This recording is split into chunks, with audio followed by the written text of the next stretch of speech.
the prayer for the flourishing of all the prayers which I have told you before, that there is some lines missing, but just a few minutes before His Holiness arrived, one of the monks announced that a few lines has been missing, and he's already told which lines are already being missed. So we're back to Middle and Lumbrim, page number 169. How to train in the Mahayana in general, developing the wish to train in the trainings of Bodhisattvas. With respect to the Vinaya and Tantra, it is inappropriate to listen to the trainings without taking the respective vows. However, the present trainings are different from those. First, you come to understand the training so that your continuum is purified. Then, if you feel enthusiasm for holding them, the vows are imparted one year. If you take them to mind as an object after having understood the trainings, and then take the vows, having developed a heartfelt wish to train in them, they will be very stable. That is why this is a good method. Having developed the wish, taking the vows of the victor's children, in the commentary on the ethics chapter of Asanga's treatise on Bodhisattva levels,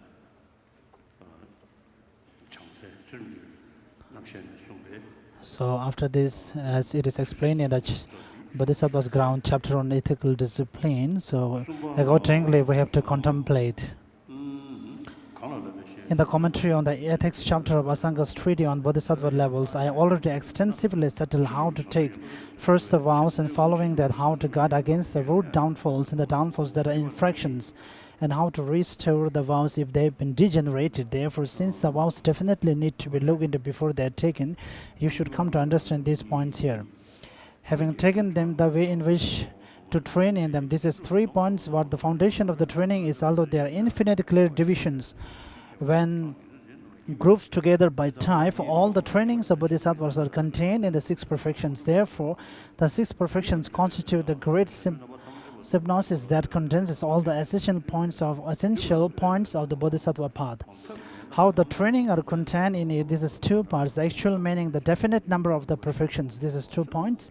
The transition, the Bhagavan merely met a synopsis of 6 perfections, whereas Maitreya, the holy regent of the victors, elucidated as they have been intended the essential points of the reasons for it having been met in that way and produce certainty. The way in which their number is definite is those very points. Therefore, when you find certainty which captivates the mind with respect to this, hold the instructions regarding the practice of the 6 perfections as supreme. With regard to the perfections, the number is definite as 6. In order to bring the vast conduct of a bodhisattva to completion, you may need many consecutive lives, and in order to progress along the path in them, you need a support that is totally perfected in its features. Without it, even if you practice with something that merely has all the parts like our current support, there will be no progress whatsoever. Thus, a support that is excellent in all its parts is necessary. Furthermore, you need a support that is endowed with the 4 excellences, resources at your disposal, a body with which to practice, companions with whom to practice, and the ends of action that are to be undertaken. However, due merely to their being excellent, many become conditions for the mental afflictions. Thus, it is also necessary not to come under the power of the mental afflictions. But that is not enough either. You need to distinguish well the observed objects that are to be unmistakably engaged in and turn away from with respect to the essential point of what should be adopted and what should be discarded, because otherwise the excellences will destroy themselves. Just like bamboo and planting trees are destroyed by bearing fruit, and like a mole is destroyed by pregnancy. If you have wisdom, you will understand that the excellences are effects of the previous good actions, and you will strive for their causes again so that they will increase. If you do not have wisdom, you will use the effects you previously accumulate and thereby exhaust them. Since you do not newly increase them, they will become the beginning of the suffering in future lives. Hence, the emergence of those 6 perfections in future life does not come about without a cause, nor from a cause that does not correspond with them. And the perfections are definite as 6, like their corresponding sequential causes. The resources and so forth at the time of other temporary high status, culminated high status, an excellent body and so forth exist on the Buddha ground. It is also stated that in ornament for Mahayana Sutras, excellent body and resources, and excellent retinue and undertakings are high status, and never to be controlled by mental afflictions and never unstable regretting activities. The number is definite from the point of view of the accomplishment of the two welfare. This is 2 points. When you train in Bodhisattva contact with such a support, the activities of Bodhisattvas are exhausted in the two, those that accomplish one's own welfare and those that accomplish the welfare of others. These are 6 points. Specifically, in order to accomplish the welfare of others, it is necessary, first of all, to benefit them by means of material gifts. Since generosity accompanied by harm to sentient being does not lead to anything, it is itself of great profit to others completely to turn away from actions that harm others together with their basis. Therefore, ethics is necessary. However, as that pure ethics cannot come about if you retaliate once or twice, unable to bear being harmed, the patience that in the face of harm thinks it does not matter is necessary to culminate ethics. Since you do not retaliate out of patience, others are prevented from accumulating a lot of negativities and inspired by that apply themselves to virtue, whereby it is of great benefit to others. If your own welfare is to attain the happiness of complete liberation through the power of wisdom, you should moreover place your mind in equipoise by means of concentration through not allowing your mind to become distracted. Thus, it is necessary to achieve the serviceability of a mind that abides on the observed object as long as you wish. Since this does not arise in the lazy, you need to set about it with a joyous effort that does not relent day and night. Hence, this is their foundation. Therefore, in order to bring about the two welfares, the perfections are definitely as 6. In Ornament for the Mahayana Sutra, it says, great effort for the welfare of beings is made by giving, not harming, and patience, abiding and freedom with their foundation in your own welfare in all aspects. This does not comprise the welfare of others in all aspects. In the statement, abiding and freedom, the mind abiding on the observed object is said to be the work of meditative concentration, and freedom from cyclic existence is said to be the work of wisdom. When these two are distinguished, calm abiding will not be mistaken to be special insight. The number is definite from the point of view of the complete accomplishment of the welfare of others in all aspects. At the outset, eliminate the poverty of sentient beings through material things, following that do not harm any sentient being whatsoever. Not only that, be patient when harmed due to being their companion, act with undaunted joyous effort, rely on concentration and with magical emanations and so forth, provide whatever they wish for. When they have become suitable vessels, give them good explanations and dependence on wisdom, so that by clearing their doubts, you liberate them. Because of this, the perfections are definite as 6. Not holding back and not causing harm at all, patient with harm, unthwarted by what's to be done, joyful and well-spoken, that being the case, the welfare of others is also one's own welfare. The number is definite from the point of view of comprising the entire Mahayana. Thus, you will not be attached to resources you have acquired, and you will not view resources that you have not acquired with interest. And when that is present, you will be able to guard the teachings, whereby you will take up the ethics and respect it. Due to patience with sufferings that arise in dependence on sentient beings and non-sentient phenomena, you will not be discouraged. Due to applying yourself to and delighting in any kind of virtuous activities, you will not be discouraged by them. You will cultivate the non-conceptual yoga of calm abiding and spatial insight. These 6 encompasses the entire Mahayana of migrating beings, for that is sequentially accomplished through the 6 perfections, and not more than those 6 is necessary. Not joy in resources, highest respect, not being discouraged regarding the 2, as well as non-conceptual yoga. In this all, Mahayana is exhausted.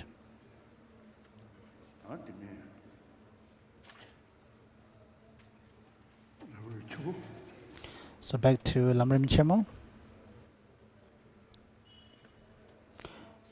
Page number 113.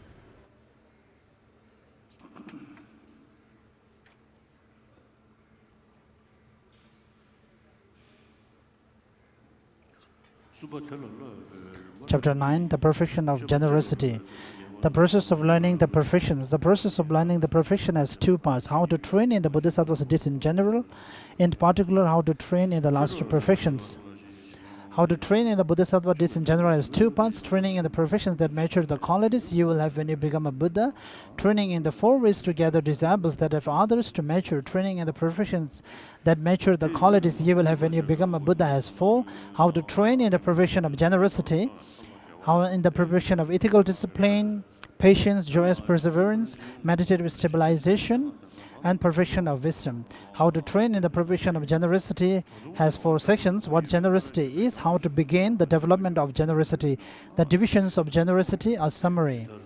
What generosity is, the Bodhisattva level says, what is the nature of generosity? It is the intention accompanying the Bodhisattva's disinterested non-attachment to all their possessions and their body, and motivated by this, the physical and verbal actions of giving the things to be given. Hence, it is the virtue of a generous attitude and the physical and verbal actions which are motivated by this. Bringing the perfection of generosity to completion is not contingent on removing beings' poverty by giving gifts to others. Otherwise, since there still remains many destitute living beings, all the early conquerors would not have attained perfect generosity. Therefore, the physical and verbal aspects of generosity are not the main thing. The main thing is the mental aspect. This is because you perfect generosity after you destroy your stingy clinging to all that is your own, your body, resources, the roots of virtue, and you completely condition your mind to giving them away to living beings from the depths of your heart, and not only that, but also to giving to others the effects of this giving as well. Thus, engaging in the Bodhisattva, this says, if generosity were perfected by removing beings' poverty since they are still destitute, how could past saviors have perfected it? Generosity is perfect, it is said, through the attitude of giving away to all beings, all your possessions, along with the effects of this. Therefore, generosity is a state of mind. Thus, the practice of the perfection of generosity entails generating in various ways the intention to give and steadily increasing this generosity, even though you may not be actually giving away something to others. How to begin the development of generosity? Simply destroying all stinginess. Stinginess in regard to your body and resources is not the perfection of generosity, for stinginess is included within attachment, and so even the two kinds of Hinayana Arahats have totally eliminated it along with its seeds. What is required then is that you not only clear away stinginess, tight-fistedness, which prevents giving things away, but also that you develop from the depths of your heart the intention to give away to others all your possessions. For this, you have to meditate on the faults of holding on to things and benefit of giving them away. I shall therefore discuss this. The Moonlam Sutra says, these children, people are attached to this rotting body and to this rushing life force, both of which lack independence and are like a dream or a magician's illusion. So these unintelligent beings do terrible things, fall under the control of sin, and then carried away by the chariot of death's lot, proceed to unbearable hells. This says that you should stop attachment by viewing the body as unclean, life as rushing like a mountain cascade, both body and life as devoid of an independent self because they are under the control of karma, and both as false like a dream or a magician's illusion. Furthermore, if you do not stop attachment, you will become dominated by it, build up great wrongdoing, and proceed to miserable realms. Consider also the formula that accomplishes limitless methods. As to living beings who dispute with others, it is tight-fistedness that is a root cause, so renounce that which you curve. After you give up curving, the formula will work. The compendium of training says, my body and mind move on moment by moment. If with this impermanent body dripping with filth, I attain enlightenment, which is permanent and pure, which I not have attained, what is price lies. And the Garland of Birth story states, this body devoid of self, perishing without substance, suffering, ungrateful, and continually impure, is of benefit to others. Not to delight in this is not to be intelligent. Though you make much effort to care for your body, which has no substance, you have to discard it. By sincerely giving it away to others, you fulfill many of your own and others' aims. After you think, I will be a fool not to train my mind to do this. Do whatever you can to produce the thought of giving away your body and life to others. Engaging in the Bodhisattva disease, by giving away everything, I pass from sorrow, so my mind reaches nirvana. As I have to give up everything, it is best to give it to living beings. And the compendium of perfection says, if you see the impermanence of resources and naturally have great compassion, you will know with great reason that the gifts you have kept in your house belong to others. There is never fear from what has been given away. What is kept at home gives rise to fears, that it is insufficient, ordinary, or needing constant protection. If you give it away, these faults never harm you. By giving, you achieve happiness in future lives. Not giving brings suffering even in this life. Human wealth is like a shooting star. What is not given away will cease to exist. Wealth not given is transitory and will be gone, but giving it away it remains treasury. Wealth of no value comes to have value when you strive to help living beings. The wise praise giving wealth away. A childish person like to hoard it, no will escape by holding on to it, and giving away always excellence arises. By giving things away, you no longer grasp afflictions. Being miserably breeds affliction on an ignorable path. Noble beings say generosity is the best path, while its opposite is a bad path. If you dedicate from the depth of your heart all roots of virtue, however great or small they may be, for the sake of accomplishing both temporarily and ultimately extensive benefit and happiness for all living beings, and then give something you obtain merit related to each living being, you essentially completed the collection of merit. Back to page number 118. Furthermore, do not hold on to companions and belongings that have prevented you from increasing your ability to give things away that you had intense by your stinginess, that have stopped the development of previously absent inclinations to give, or that have weakened your inclinations to give. Do not take on these kinds of companions or accept these kinds of material gifts, even if others offer them. The compendium of the perfection states, Bodhisattvas give up all possessions that intensify the fault of stinginess, or that do not expand generosity. The deceivers that become an obstacle. Bodhisattvas should not accept jewels, wealth, or even a kingdom if it would harm their generous attitude and obscure the path to perfect enlightenment. When you act in this way, stinginess may lead you to feel attached to your goods. If so, become unattached by thinking, the sage reached enlightenment after he gave away every possession. Previously recalling my commitment to emulate them, I give away my body, every resource, and all my virtue to all living beings. And I'm still attached to resources. I'm behaving just like an elephant oppressed by the sun, who goes into the water and baths and then back on the dry land rolls in the dirt. Then again, after it sees that it is covered in dirt, it goes back to the water and does the same thing over and again. The compendium of the perfection says, recalling the superior deeds of the sages, strive with them and reflect on your commitment. Understand the following excellent thoughts in order to clear away your attachment to things. I give away my body to all beings, then I relinquish the virtue of this gift. My being attached to external objects is senseless, like an elephant bathing. If you are able to generate intense delight as you contemplate the many benefits of giving away things, and great fear as you reflect on the faults of tight-fistedness, you will naturally produce a generous attitude. Accordingly, generate the thought of giving away everything to others at the conclusion of cultivating love and compassion, or at the conclusion of reflecting on the life stories of Conqueror, his children, and so forth. Engaging in the Bodhisattva states how this is done. I will give away without a sense of loss my body and my resources, as well as all my virtue from the past, present, and future for the welfare of all living beings. You focus on three things: your body, your resources, and your roots of virtue, and mentally give them away to all living beings. If you stop the craving that conceives everything to be your personal property and then repeatedly condition yourself to the attitude of giving it all away to others, you will be called a Bodhisattva. The Compendium of Perfection says, all these things are yours. I have no pride that they are mine. Someone who has this amazing thought repeatedly and emulates the qualities of the perfect Buddha is called a Bodhisattva, and so said the inconceivable Buddha, the Supreme Being. At present, as your determination is not mature and is vague, you do not actually give away flesh, etc., though you have already mentally given your body to all beings.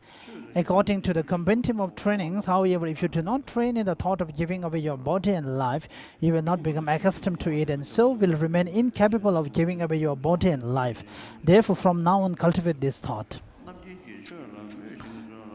Back on page number 120. The intended meaning behind the Compendium of Training statement is that you incur cardinal transgressions when you sincerely turn your food, etc., over to a human being, and this person knows it and takes possessions, whereupon you fully cognizant of being another's property, appropriate them for your own use. Therefore, the positions stated by others are wrong. There is no fault in using some living being resources if you think while using them, I do this for their welfare. The Compendium of Trainings states there is no fault in using things if you think I'm taking care of my body, which is owned by others, with these resources that are owned by others. Slaves have no material goods of their own with which to survive. You may think I incur a fault because after I have turned over these belongings to living beings, I use them without their permission. But there is no fault. The Compendium of Trainings says a servant who labors hard on a master's behalf might use the master belongings without permission when the master's mind is unclear due to illness and so forth, but incurs no fault.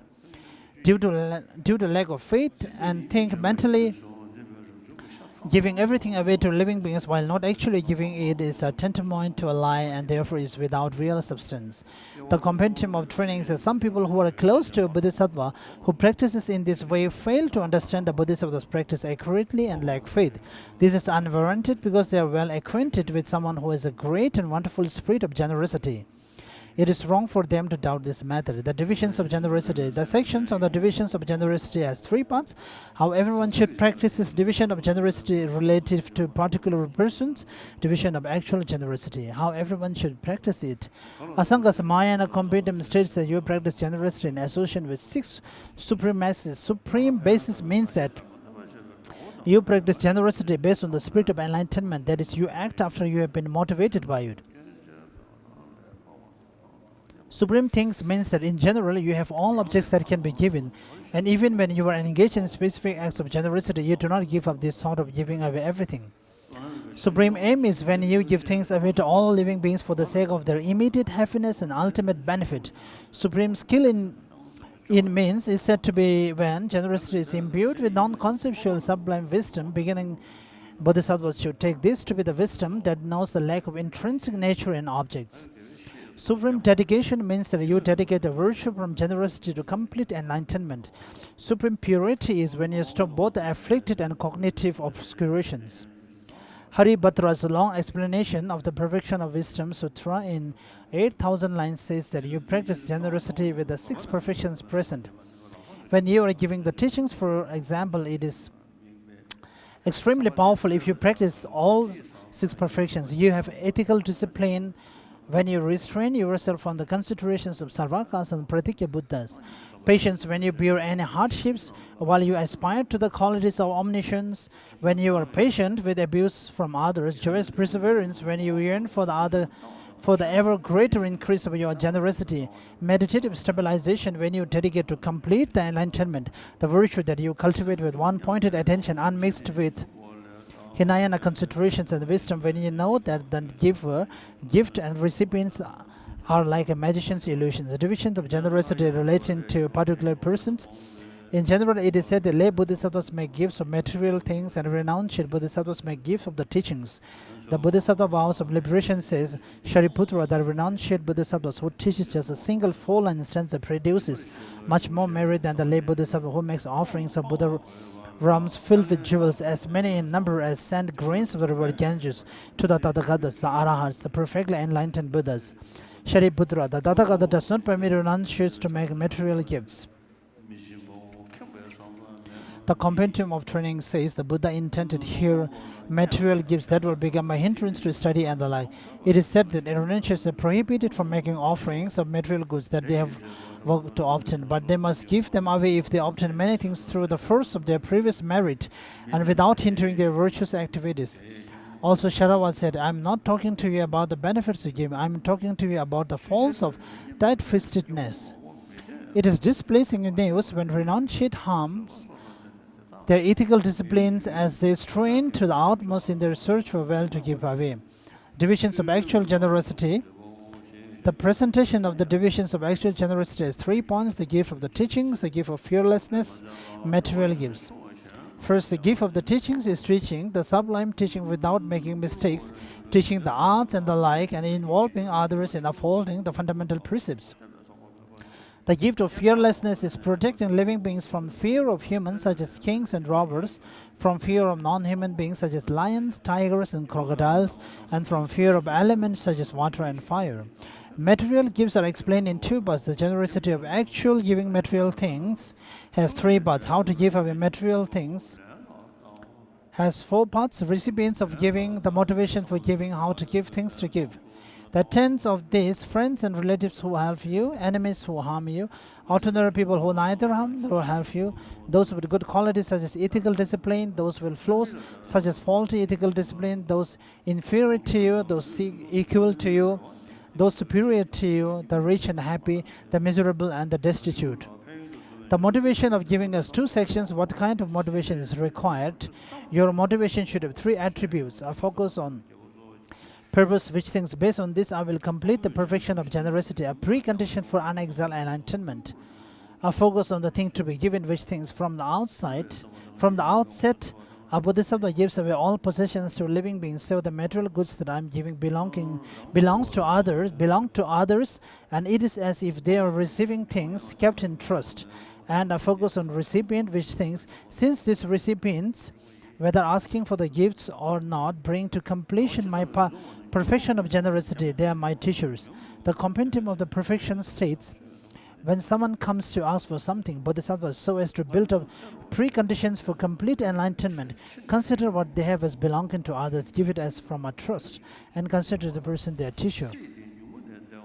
With respect to giving away individual things, I understand in detail from the question of Shabu Sutra and the compendium of the perfection, your motivations focus on purpose, which is the thought. I will give this away for this or for that purpose. As to your motivation focus on that recipient, explained above, you should apply it to all situations of generosity, so it is the general motivation. Specific motivations will be when you make a gift to those who harm you, once you have established a loving attitude to those who suffer, once you have established a compassionate attitude to those who have good qualities, once you have established an attitude of delight and to those who help you, once you have established an impartial attitude. Moreover, you must be even-minded toward all recipients, give away to living beings such as those who ask and so forth, all the virtuous results of giving, and in particular be compassionate to those recipients who are suffering. Chandrakriti says, once the giving is free from stinginess, the giver must compassionately make gifts, which are given equally with an even-mindedness to those who are superior or inferior recipients. The results of such giving go to both self and other at the same time. Holy beings praise this giving without stinginess to those who seek gifts. And the praise of infinite qualities says, even when some see a wholesome person who is destitute and of low birth, they do not care and out of desire for results seek other recipients who have good qualities. They have a base motive. Though givers, they are the same as those asking for gifts, you said. Hence you remain committed out of compassion to giving to those who ask. What kind of motivation must be eliminated? A motivation that believes in the supremacy of bad views. Lacking this means that you do not give while thinking. There is no result from generosity. Harmful blood offerings are religious. I am giving as I apply myself to what is good and beneficial. Or through just the completion of generosity alone, I will be free of mundane and supermundane attachments. A motivation that is arrogant, lacking this means that you do not give space. The person who asks for something, you do not compete with others, and after you give something, you do not considerately think, I am so generous, no one else can do like this. The purification of the obscure visions of Kama Sutra explains that when ordinary beings make gifts, they lose faith in those who are stingy, on account of which they get angry and are reborn in hell. So it is said that this obstructs generosity. When this ordinary person observes ethical discipline, they speak unfetteringly of those whose ethical discipline is faulty, so they lose faith in many living beings and fall into miserable realms and on account of their loss of faith. And when these ordinary people maintain patience and the like, they speak disparagingly of those who do the opposite of those and so obstruct their own ethical discipline and so forth. Hence you should do as the praise of infinite quality says, at the times when you were learned and were intelligent, you do not praise yourself. You extol and reverse other persons for a few good qualities. When you maintain a mass of good qualities, you will seize on even a small fault in your own behavior. A motivation for support, lacking this means that you do not give with the hope of getting praise or fame. A motivation of discouragement, lacking this means that when you give after becoming joyful, even before the act of giving, you are filled with faith and then have no regret after giving. Even when you hear about a bodhisattva's vast act of generosity, you are not discouraged but intensify your enthusiasm without belating yourself. A motivation in which you turn your back on someone, lacking this means that you give out of an even-minded compassion that is impartial toward enemy, friend, and ordinary persons. A motivation of expecting something in return, lacking this means that you do not give to others out of hope that they will help you, but because you see that these beings are benefit of happiness, burned by the flames of craving without the power to relieve their sufferings and naturally miserable. A motivation of expecting fruition, lacking this means that you do not hope for the fruition of an excellent body and resources in future lives, but because you shall see that all composite things are without substance but can contribute to unexalted enlightenment. Page number 128, how to give. This section has two parts, how not to give and how to give. Kasa said these certain ways of giving because they are to be eliminated, not giving right away, but only after you have delayed. Giving under stress, giving after you involve yourself in efforts that accord neither with the teachings nor with the ways of the world. Making a commitment beforehand that I will give this much, and later making a gift of reduced quality or amount. Giving in return for favors, giving in installments when you could give all at one time. As a ruler, giving away someone else's child or spouse that you have kidnapped, taking through pressure the belongings of your parents, servants, etc., and then giving them to others, making a gift by a method that will hurt someone else. When you remain idle, employing someone else to do the giving, giving while you criticize and have contempt for the one who asks for something, while you are indirectly critical in a way that implies contempt, or while you intimidate the recipients with harsh words. Giving while you violate the Buddha's prohibited precepts and not giving resources as you acquire them, but giving them after you accumulated them for a long time. Indeed, Bodhisattvas see that it is wrong to give resources that you have stored up, whereas it is not wrong to give them away as you acquire them. This is because there is no additional merit in storing them up and then giving them at one time, because you turn away many requests for your goods while you are storing them up. You come to feel tormented and may give them to someone who have not asked for them. These points stated in the Bodhisattva levels are very important, for you can see that during the period of storing of the goods, you produce many afflictions such as stinginess and the like, that the trouble of safeguarding them and so forth becomes a hindrance to many virtuous actions, and that more often than not you lose them at some point and are not able to give them away in the end anyway. First of all, smile with a beaming countenance and then give to any recipient, showing respect by speaking honestly. Give with your own hands at the appropriate time without hurting anyone else and bearing the suffering of any hardship. The result of this action is described in the chapter of Truth Speaker. By charity, out of a sense of service, you will receive service from others, such as your relatives, by using your own hands. When giving, you will obtain people who serve you. By giving when appropriate, you will accomplish your aims on time. And also by charity, without hurting anyone else, you will obtain stable resources by giving. While bearing unpleasantness, you will have intimate companions. Vasubandhu's Treasury of Knowledge states that from giving charity, with your own hands, you get a vast amount of resources. The Treasury of Knowledge author commentary explains that stable resources means that others do not interfere with them and that fire, etc., do not destroy them. Furthermore, there is a way to help others to be generous. If you have some belongings, go to the homes of stingy people who have no experience of giving gifts even a few times. Joyfully and in a relaxed manner, direct them as follows. I really do own a vast amount of things. I want some people to ask me for things so that I can complete the perfection of generosity. So if you meet some people who ask you for something, rather than turning them away without giving them anything, take from my wealth and give it to them, or else lead them to me and then rejoice in my generosity. This does not destroy their wealth, and they do this with pleasure. In this way, they plant a seed for the removal of their stinginess. By gradually getting used to doing this, they will give away a little of their own wealth, and they will reduce their attachment a bit. Contingent upon this, they will reach a moderate absence of attachment, and contingent about that, the great absence of attachment.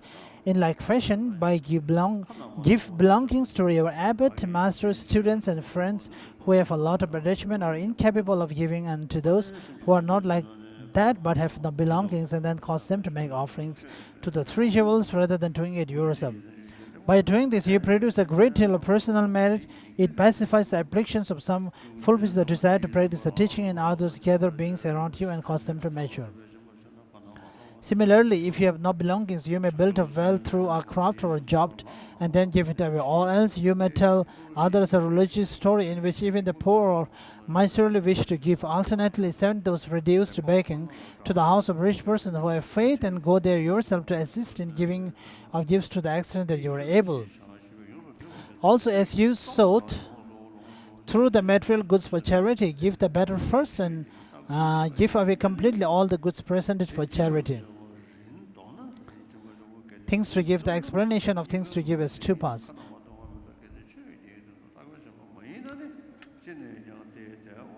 Brief presentation of the things which are and are not to be given. Detailed explanation of things which are and not to be given. Detailed explanation about inner things which are and not to be given. Page number 133. Inappropriate giving from viewpoint of time. Inappropriate giving from the viewpoint of purpose. Page number 132, sorry. Inappropriate giving from the viewpoint of the one who asks for something. Detailed explanation about other things which are and are not to be given. How not to give outer things. Inappropriate giving from the viewpoint of time, viewpoint of gift, viewpoint of the person, material things, and purpose. Inappropriate giving from the viewpoint of time.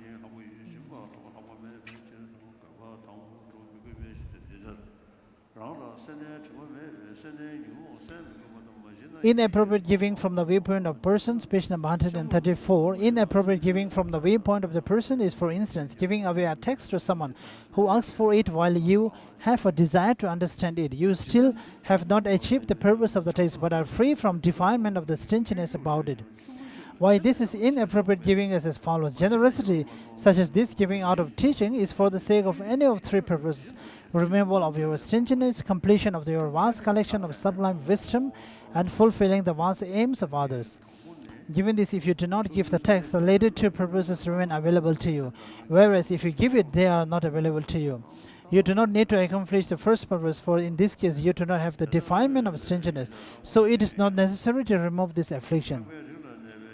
If you do not give it, you will see an increase in your collection of sublime wisdom, whereas if you do give it, you will not have such a large increase. Furthermore, if you do not give the text, you will accomplish the collection of sublime wisdom for the benefit and happiness of all living beings, so you will be able to bring about happiness for this being who asks for the text and for all other living beings as well. If you do give it, however, just the one living being will be happy. This greater or lesser purpose is spoken of in this manner in the Bodhisattva levels. Also engaging in the Bodhisattva, this says, do not give us something exalted for something lesser. So this is not that there is merely no fault in not giving it away. Tea offering.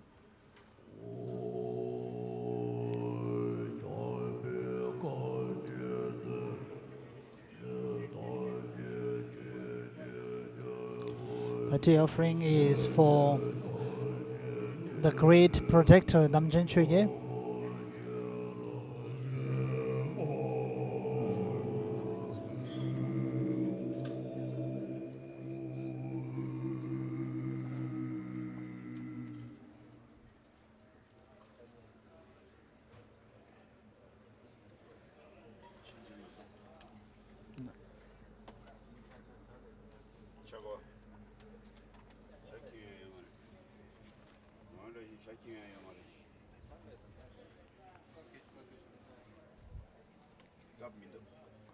Chale.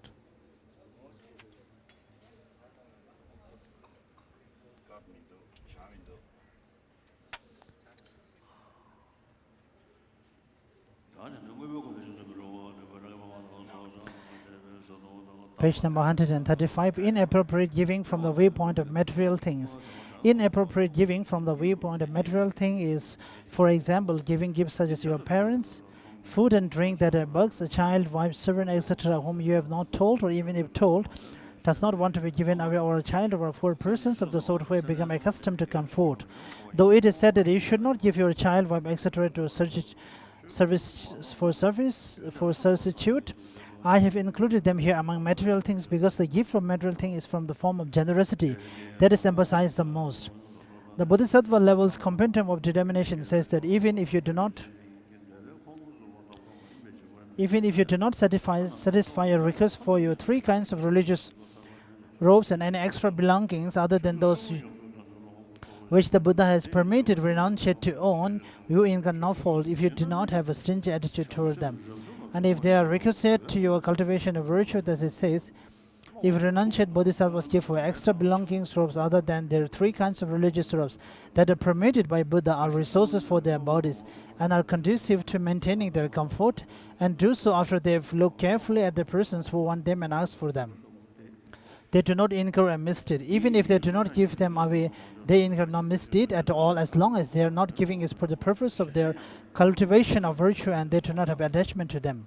The Bodhisattva's vow of liberation says, Shariputra, if Bodhisattvas give away their three kinds of religious robes, treating the one who asks for them as more important than themselves. They are not relying on few desires. Hence, it renunciate bodhisattvas giving away three kinds of religious roads. They incur a transgression.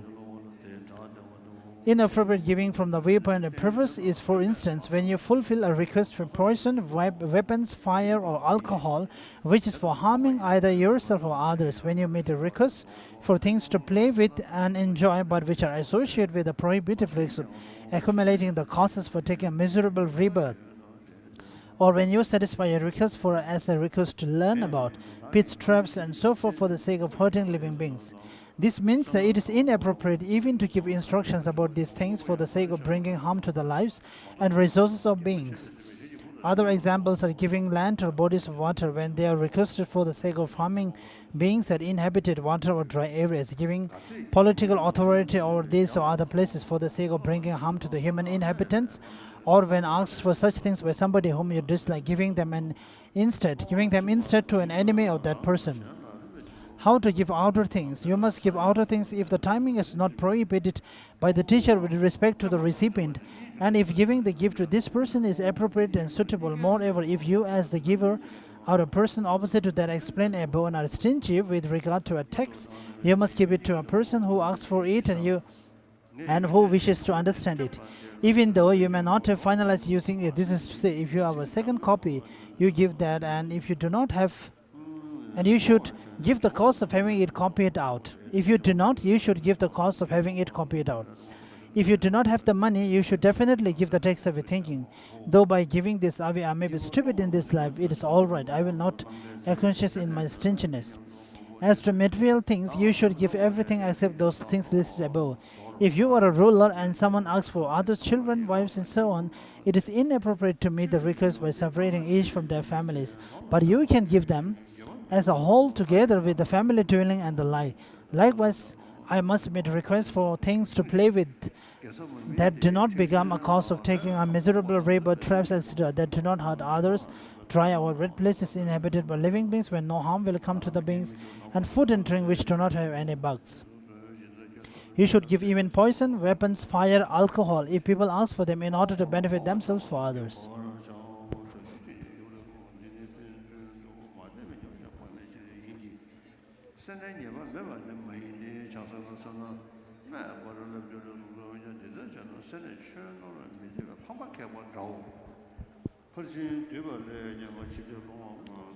What to do if you are unable to give? If you are overcome with stinginess when someone asks you for something, think as follows: this material thing and I are definitely going to be parted by death. It will leave me and I will leave it. So I might as well take pleasure in giving this away and put it to good use, making a separation just as at the time of death. If I give this away, I will not have attachment to my wealth when the time comes for me to die. I will have no regrets and will give rise to feelings of pleasure and joy. If you are unable to give it away, even though you reflect in this way, then inform the persons who ask for it by means of three things that they should know. This is described in the Questions of Householder Ugra Sutra, which states that you should say, I am new to the practice of Mahayana and I am still a person of small ability whose roots of virtues are not yet ripened. Also, I am under the influence of an ungenerous attitude. Further, I have a strongly grasping view of self and constantly conceive of a self and that which belongs to the self. So, excellent person, please forgive me and do not make it difficult for me. So, I shall try to do just what satisfy your thoughts and the thoughts of all living beings. According to the compendium of the trainings, this is to eliminate further faults of each, losing confidence in the other, but it does not get rid of the fault of stinginess. A fault in bodhisattvas that it looked down upon. Still, it seems that doing this prevents the cardinal transgression of not giving the teachings, and well, because of stinginess. Also, the compendium of the perfection stated, if you cannot give because your ability is so small, though the people come and ask you for something, so as to not make them feel low, comfort them with gentle speech. Henceforth, when people come to ask for something, do your best not to make them feel low and despairing, and clear away the fault of stinginess. Earnestly strive to eliminate craving, relying on the remedies for hindrance to generosity. According to what is found in the Bodhisattva level's compendium of determinations, there are four hindrances: the hindrance of not being used to generosity, the hindrance of declining fortune, the hindrance of attachment, the hindrance of not seeing the goal. The hindrance of not being used to generosity is when you do not want to give to those who ask for something, even though you have material goods to give. The remedy for this is to avoid succumbing to the shortcoming of not being accustomed to generosity by quickly becoming aware, examining the situation and reflecting. This shortcoming is definitely the result of my previously not getting used to generosity, and moreover, if I do not make this gift, I will dislike the generosity in my future life as well. Then be generous. Page number 140. The generosity which is just mental means that after you go to a quiet place and then withdraw your mind inward with a pure motivation and faith from the depths of your heart, you construct with your thoughts an immeasurable vast quantity of diverse gifts, and you then imagine that you are offering them to all living beings. This increases merit immeasurably with little difficulty, and moreover is the giving of wise bodhisattvas according to the bodhisattva levels. Although it says in the questions of Sarvabhuta Sutra that this is to be done by those who do not have wealth, it is inappropriate for those who have wealth to do it as well. It is appropriate for those who have wealth to do as well. These ways for wise bodhisattvas to give when they have no resources are employed until they attain the first level, the level of pure wholehearted resolve, whereupon poverty in resources no longer occurs. For the bodhisattva level says, thus this is the giving of gifts for wise bodhisattvas while they have no resources and until they attain pure wholehearted resolve. Just as bodhisattvas of pure wholehearted resolve obtain a state which transcends miserable rebirths, so also they attain inexhaustible resources in all lifetimes. A summary. After you have taken the bodhisattva's vow, which vows make aspirational prayers with respect to how to learn the practice of generosity on the high levels, and then train in these methods.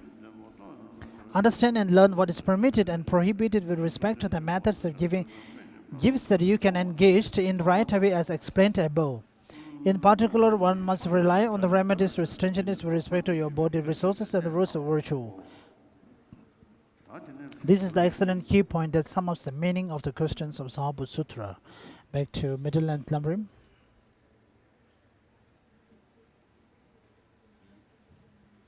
We're on page number 175.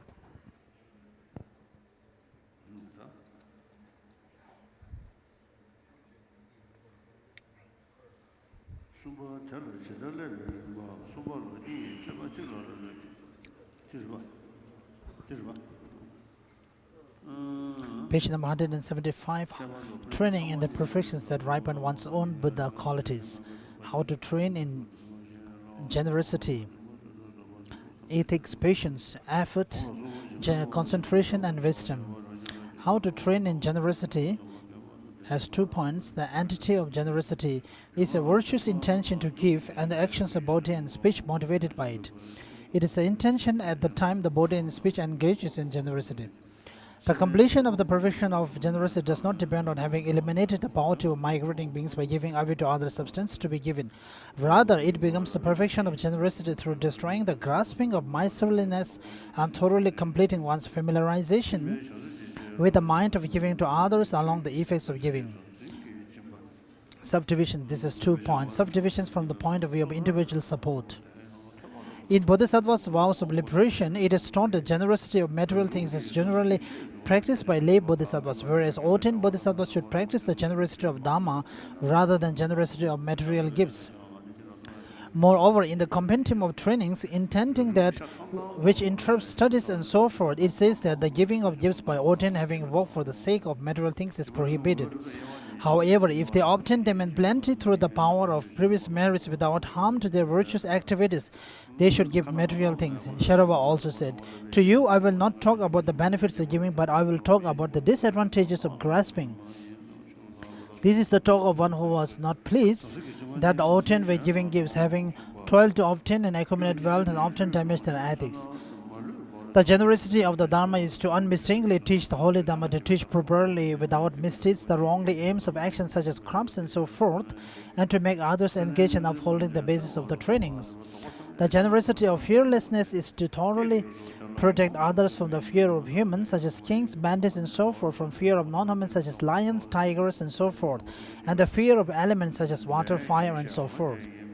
The generosity of material things is to give material things to others. How to generate generosity in one's mental continuum. By merely destroying all miserliness without exception regarding one's body and possessions, it does not become the perfection of generosity because, since miserliness is included in the factor of attachment, the two types of arhats of Hinayan have also abandoned it without exception along with all its seeds. Hence, it is necessary not only to eliminate the obstacles to giving, the holding on to all things that is miserliness, but to generate the thought from the bottom of one's heart for giving away all one's possessions to others. Further, it is necessary to meditate both on the disadvantages of thoroughly holding onto things and on the advantages of giving. The former are as taught in the Mount Lam Sutra. Since the body is unclean and the life force fluctuates like water gushing down a stiff mountain, and both body and life force are controlled by karma, thus lacking an independent self, you should see them to be false, like a dream or a mirage, and cease your attachment to them. If you do not reverse it, you will come under the control of attachment, accumulate great faulty contact, and go to the lower realms. The second advantages of giving are as taught in the Compendium of Trainings. In this way, my body and mind pass away in every instant. If I attain with this body that is tainted and impermanent, permanent untainted enlightenment is not obtained for free. This is 4 points. Engaging in the Bodhisattva conduct describes how generosity should actually be generated. My body, as well as my resources, all my virtues of 3 times, I give away without sense of loss to accomplish the welfare of all sentient beings. Like that, taking the 3 body resources and the roots of virtue as your object, you should familiarize you again and again with the thought of giving them away to all sentient beings. Since presently this wish is immature and of little strength, you should not actually give away your flesh and so forth. Even though you have already given away your body in thought to sentient beings, nonetheless, in the Compendium of Trainings, it says that if you do not train in the thought of giving away our body and life, due to the lack of familiarity with it, we will not be able to do so in the future either. Therefore, it is necessary to train in what thought from now on. Back to Lamrim Chamo.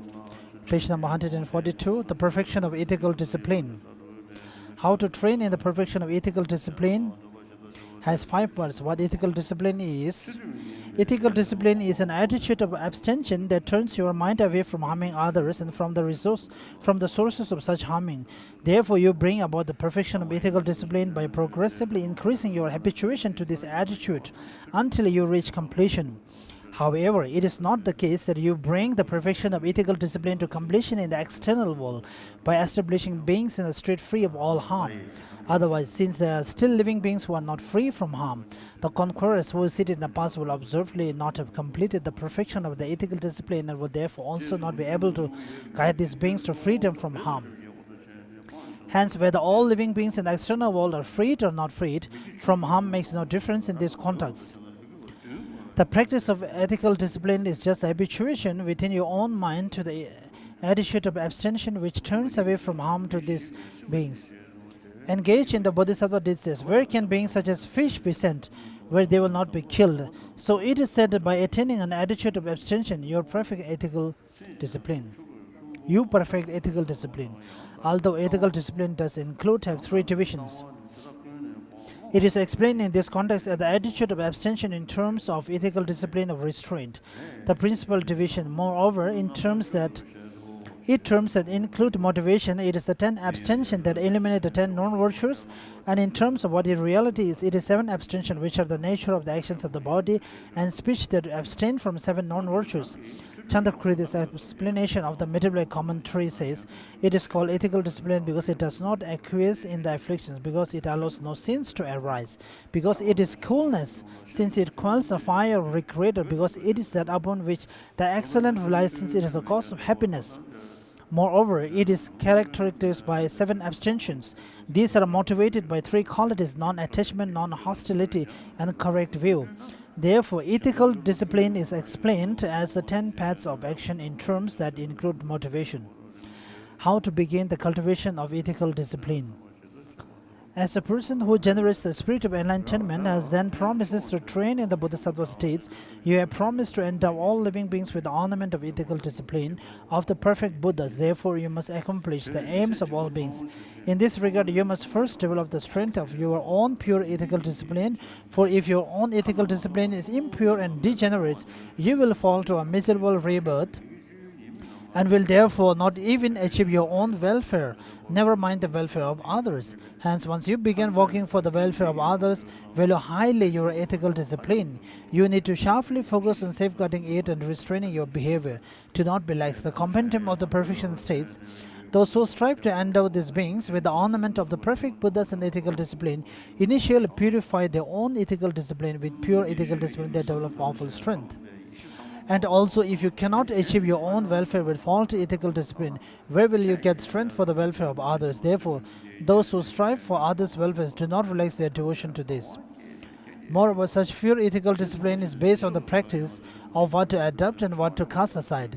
This, moreover, depends on the strong and stable attitude of wanting to safeguard your ethical discipline. Consequently, develop a desire to safeguard your ethical discipline by meditating for a long time on the grave consequences of not safeguarding it and the benefits of safeguarding it. With respect to the first, the grave consequences of not safeguarding your ethical discipline, the compendium of the perfection says, therefore see the unbearable fright and eliminate even the smallest thing that should be eliminated. Thus, once you are frightened by the grave consequences of your misdeeds, you strive to abstain from even the small ones. Think as explained earlier about the grave consequences of 10 non-virtues, the causes factors incompatible with ethical discipline. With respect to the benefits of safeguarding your ethical discipline, they are as such explained earlier and as set forth by the glorious Ayar Sura in his compendium of the perfections. The divine substance is the resources of humans in which to delight, and the supreme bliss and supreme taste which are wonders of the deities. Does anything more marvelous come from ethical discipline? Even the Buddhas and the teaching arise from it. Furthermore, in dependence on ethical discipline, your mind stream progressively develops. Your training becomes the same as that of Mahasattva Bodhisattvas, who have a compassionate nature, and you attain the pure sublime wisdom that eliminates all the seeds of wrongdoing.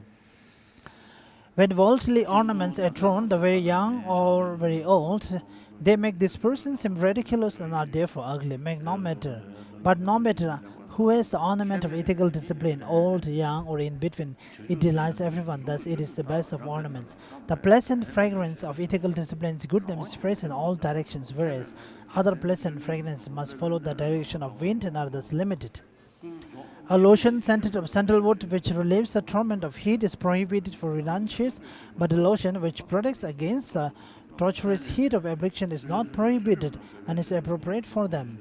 Someone who copies the outer appearance of being a renunciate, but who is jewel of ethical discipline, is superior to others.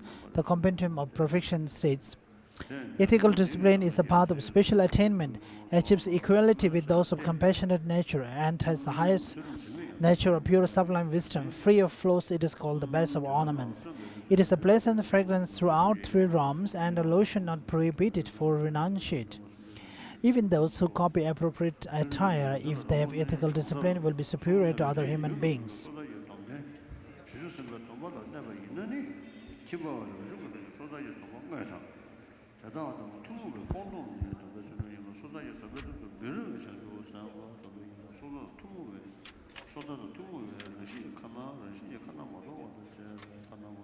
Page number 148. The ethical discipline of restraint. The Bodhisattva level says that ethical discipline of restraint is the 7 types of vows of individual liberation.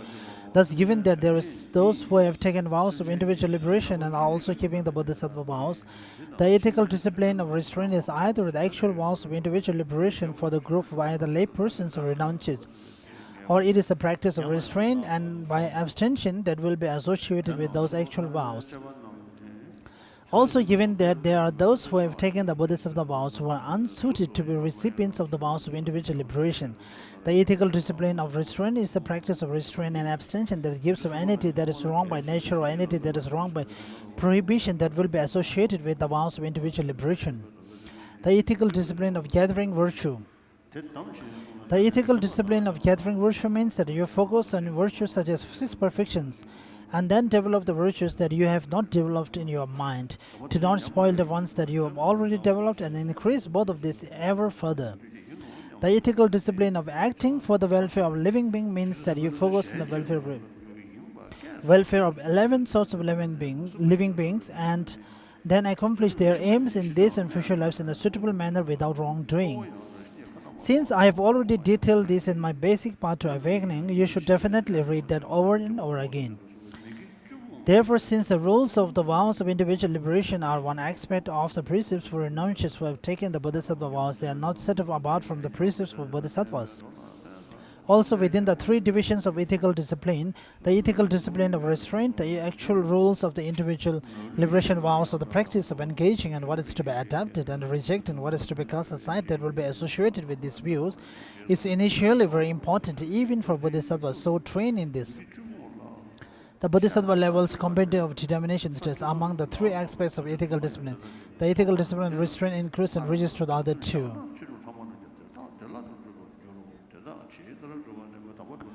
And when you are neither bound by or nor protected, you will not be bound by other two, nor safeguard them. Consequently, it is said that if Bodhisattva's ethical discipline of restraint degenerates, all their vows degenerate. If you think that the vows of individual liberation are for sarvakas, and if you cast aside their prescriptive and proscriptive rules and say there are other precepts, Bodhisattva precepts to train in, then you have not grasped the key points of Bodhisattva training in ethical discipline, for it is often said that ethical discipline of restraint is the basis and the source of next two types of ethical discipline. Furthermore, the principal aspect of the ethical discipline of restraint is abstaining from deeds that are wrong by nature. Moreover, it is taught in all the vehicles higher and lower that this abstination from deeds that are wrong by nature is the abstination from 10 non-virtues, which comprise the course of major faults of the deeds that are wrong by nature. You must correctly restrain yourself physically, verbally, and mentally by not allowing a flicker of mere motivation for these non-virtues. So from now on, strive at these practices. We are on page number 150.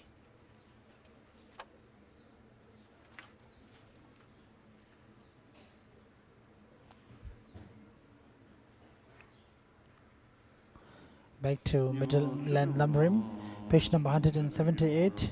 How to train in ethics, the entity of ethics.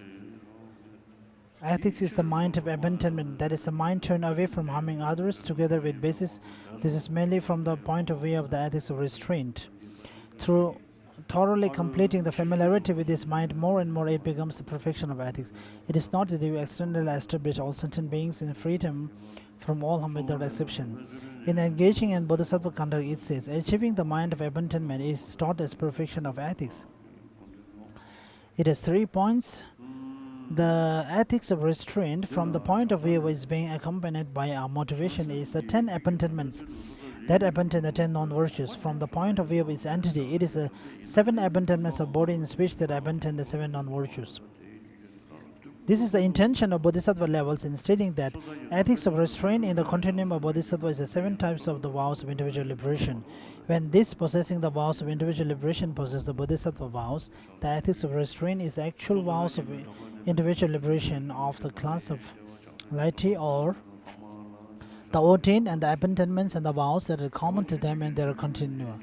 When those who are unsuitable as a support for the vows of individual liberation possess Bodhisattva vows, the ethics of restraint is abandonments and the restraint of abandoning either the natural misdeeds or the formulated misdeeds that are common to individual liberation.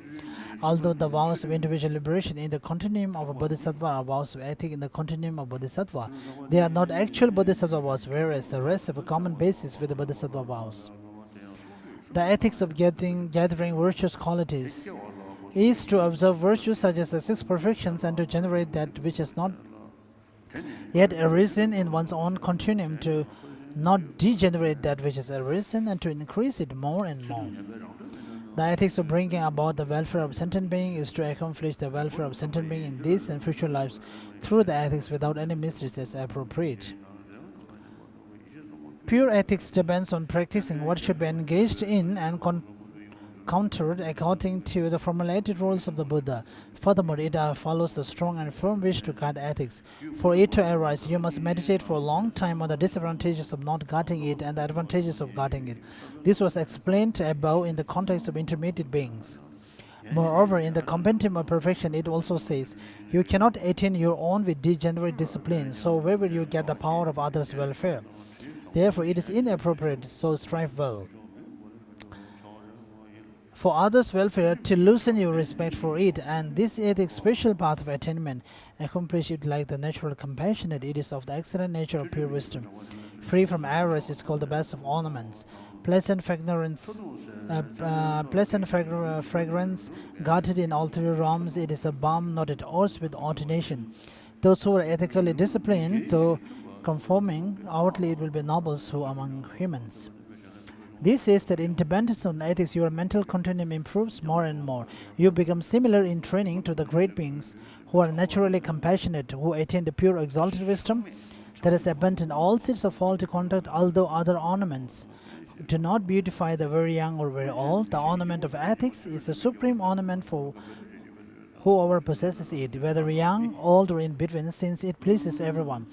Although other fine fragrances only spread in the direction of wind and do not spread in other directions whereby they are limited, the scent of ethics fame spreads in all directions. Although ointments such as sandalwood, which cool the torment of heat, contradicts ordination, the ointment that protects from the torment of the heat of the afflictions does not contradict ordination, that rather accords with it. And even though you only seem to have the science of ordination to be endowed with the jewels of ethics, is more excellent than anything else.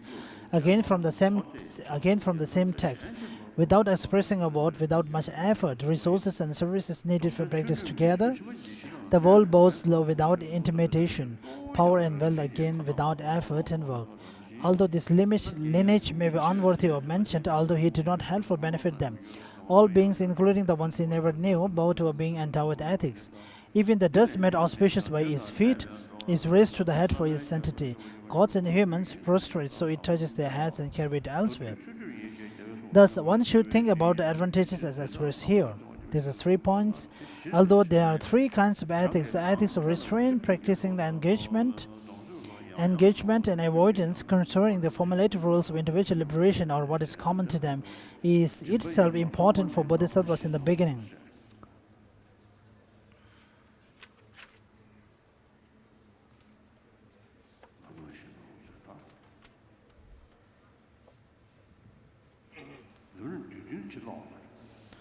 I think I shall read the Songs of Experience.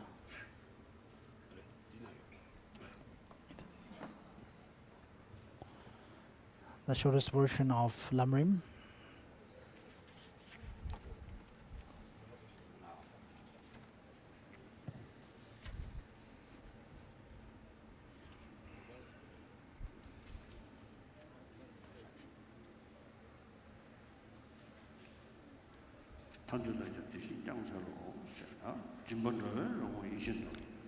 Generosity is a wish-fulfilling gem that satisfies the hope of wanderers, the supreme weapon that cuts the knot of miserliness. The Bodhisattva did the generous, unfailing courage and the foundation of glory that roars in the 10 directions. Knowing this, the learned ones cultivate the noble path of giving one's body, possession, and virtues. I, a yogi, practice in this way. You who seek liberation should do likewise. Ethics are water that cleanses the stains of misdeeds. The moonlight that soothes the tormented heat of delusions. One stands majestically like Mount Meru amid sentient beings. Without intimidation, all beings bow down to you. Knowing this, worthy ones guarded their well-adopted ethics like their I, a yogi, practice in this way. You should do likewise. Patience is the finest ornament of powerful ones, the best ascetic practice for the tormenting afflictions. The Garuda, enemy of the snake of hatred, the sturdy armor against the weapons of harsh speech. Knowing this, by various means they cultivate the excellent armor of patience. I, a yogi, practice in this way. You should liberation and should do likewise. If one dons the armor of unvarying joyous effort, the virtues of scriptural knowledge and insight will grow like the waxing moon. All activities become meaningful. Every work begun will be accomplished the desire. Knowing this, the Bodhisattvas practice great joyous effort which disciplines all laziness. I, yogi, practice in this way. You who seek liberation should do likewise. Meditative concentration is the king that rules the mind. When remaining focused, it is immovable like the king of mountains. When directed, it engages with all objects of virtues. mind and induces irresistible bliss for body and mind. Knowing this, the great yogas always rely upon samadhi, the destroyer of the enemy of mental destruction. I, a yogi, present this way. This should liberation and should do likewise.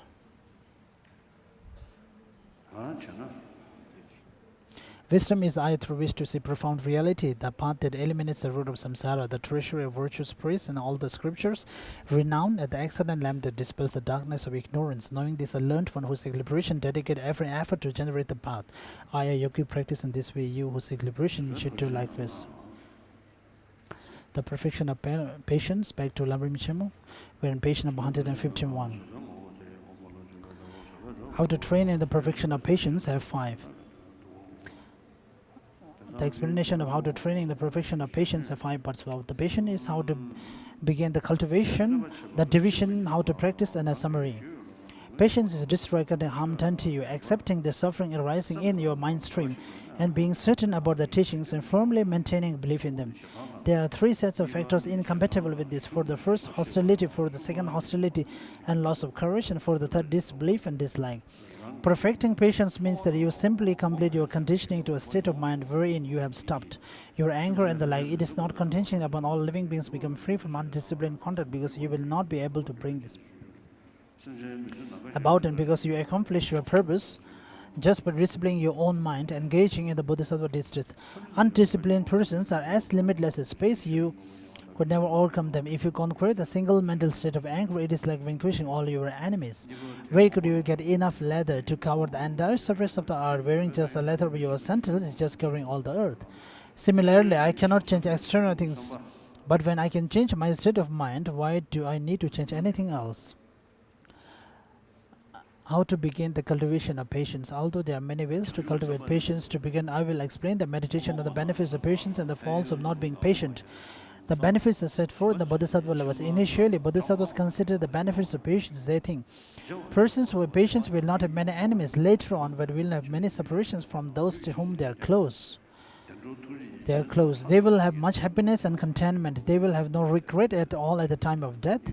And upon the disintegration of their bodies, they will also be reborn among the deities in the happy realms of high status. By looking at such benefits, they too are patient. They engage others in unfolding patience, and they also praise patience. When they see patient persons, they are delighted and full of joy. The compendium of perfection says, it is said, patience is the best approach for dealing with the inclination to disregard others' welfare. Patience against the fall of anger protects all that is excellent in this world.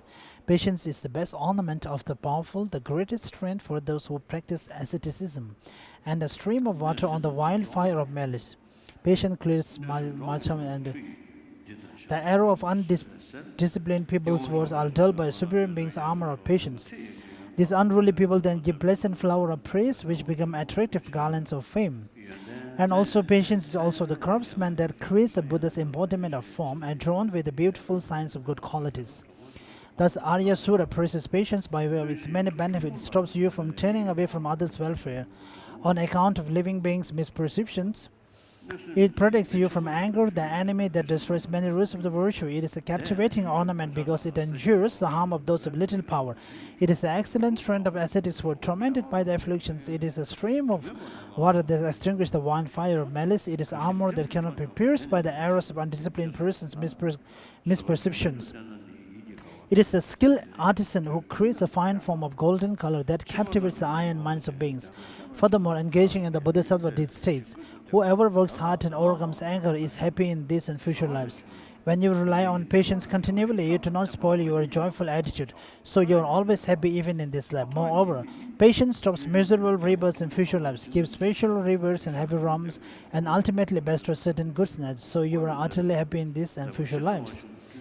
Meditate on this benefit until you gain a strong, firm certainty about the cause and effect relation wherein benefits such as this arise from patience. With respect to the faults of anger, the invisible faults are as follows: engaging in the Bodhisattva deeds.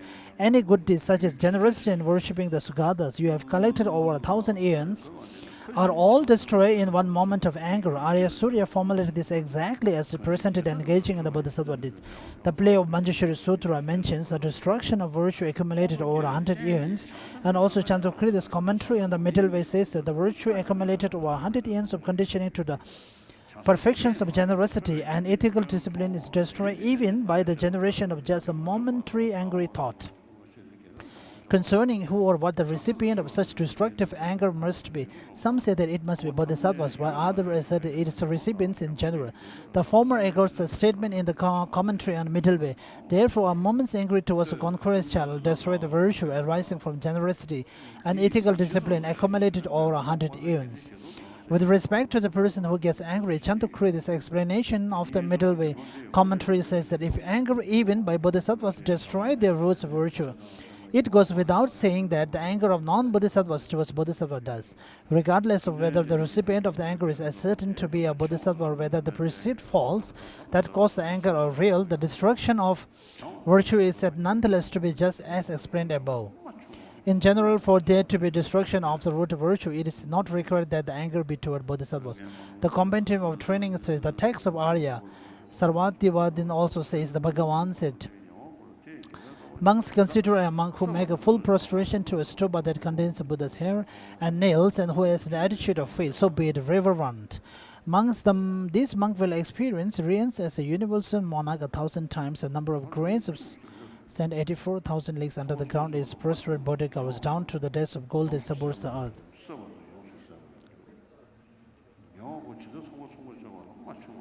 Ubali, when such a sin is malice is done to fellow practitioner, it is like a wound or mailing. I cannot see its full effect. Ubali, this diminishes, erases and extinguishes those great roots of virtue. Is it I cannot see or I can see?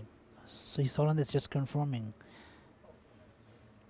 So is I cannot see its full impact. Ubali, this diminishes, erases and extinguishes those great roots of virtue. Therefore, Ubali, if you will not feel malice toward a burning stump, what need to mention feeling that towards a body with consciousness? Some scholars position the meaning of destroying the roots of virtue is that in destroying the capacity of previous virtues to issue their effects speedily, you delay the essence of the effect. So, anger, for instance, will give its effect first, but it is certainly not the case that the seeds of the roots of virtue will not issue effects when they later met with the requisite conditions, because given that no mountain bath can eliminate the seeds that are to be eliminated, it is impossible to have an elimination of the seeds of the afflictions. This reasoning is unsound because even the purification wherein ordinary beings clear away non-virtue by means of its remedy, the four powers of confession, is not an elimination of seeds. Nevertheless, though the seeds of this non-virtue may later meet with the requisite conditions, they cannot issue a fruition. Even virtues and non-virtues karma that are spent upon issuing their individual fruition does not load their seeds. Nevertheless, even when the seeds of such karma meet henceforth with the requisite condition, it is impossible for fruition to arise. And when you attain the peak and forbearance level of the path of preparation, you do not eliminate the seeds of non-virtue that cause wrong views and miserable births. Nevertheless, even though the seeds of this non-virtue may meet with the requisite conditions, they cannot give rise to wrong views or a miserable rebirth. Furthermore, the reasoning is unsound because, as the elder citation says, as to the actions that give rise to cyclic existence, there are those that are weighty, those that are near, those to which you are habituated, and those which you did earliest. Among these, the former will ripen first.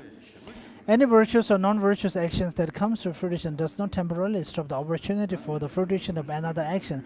However, it is not said or not can be established that a mere preceding fruition destroys virtue or non-virtue, nor is it appropriate for destroying the roots of virtue to mean the mere temporary postponement of fruition. Otherwise, it should absolutely follow that all powerful non-virtuous action must be considered a destroyer of the roots of the virtue.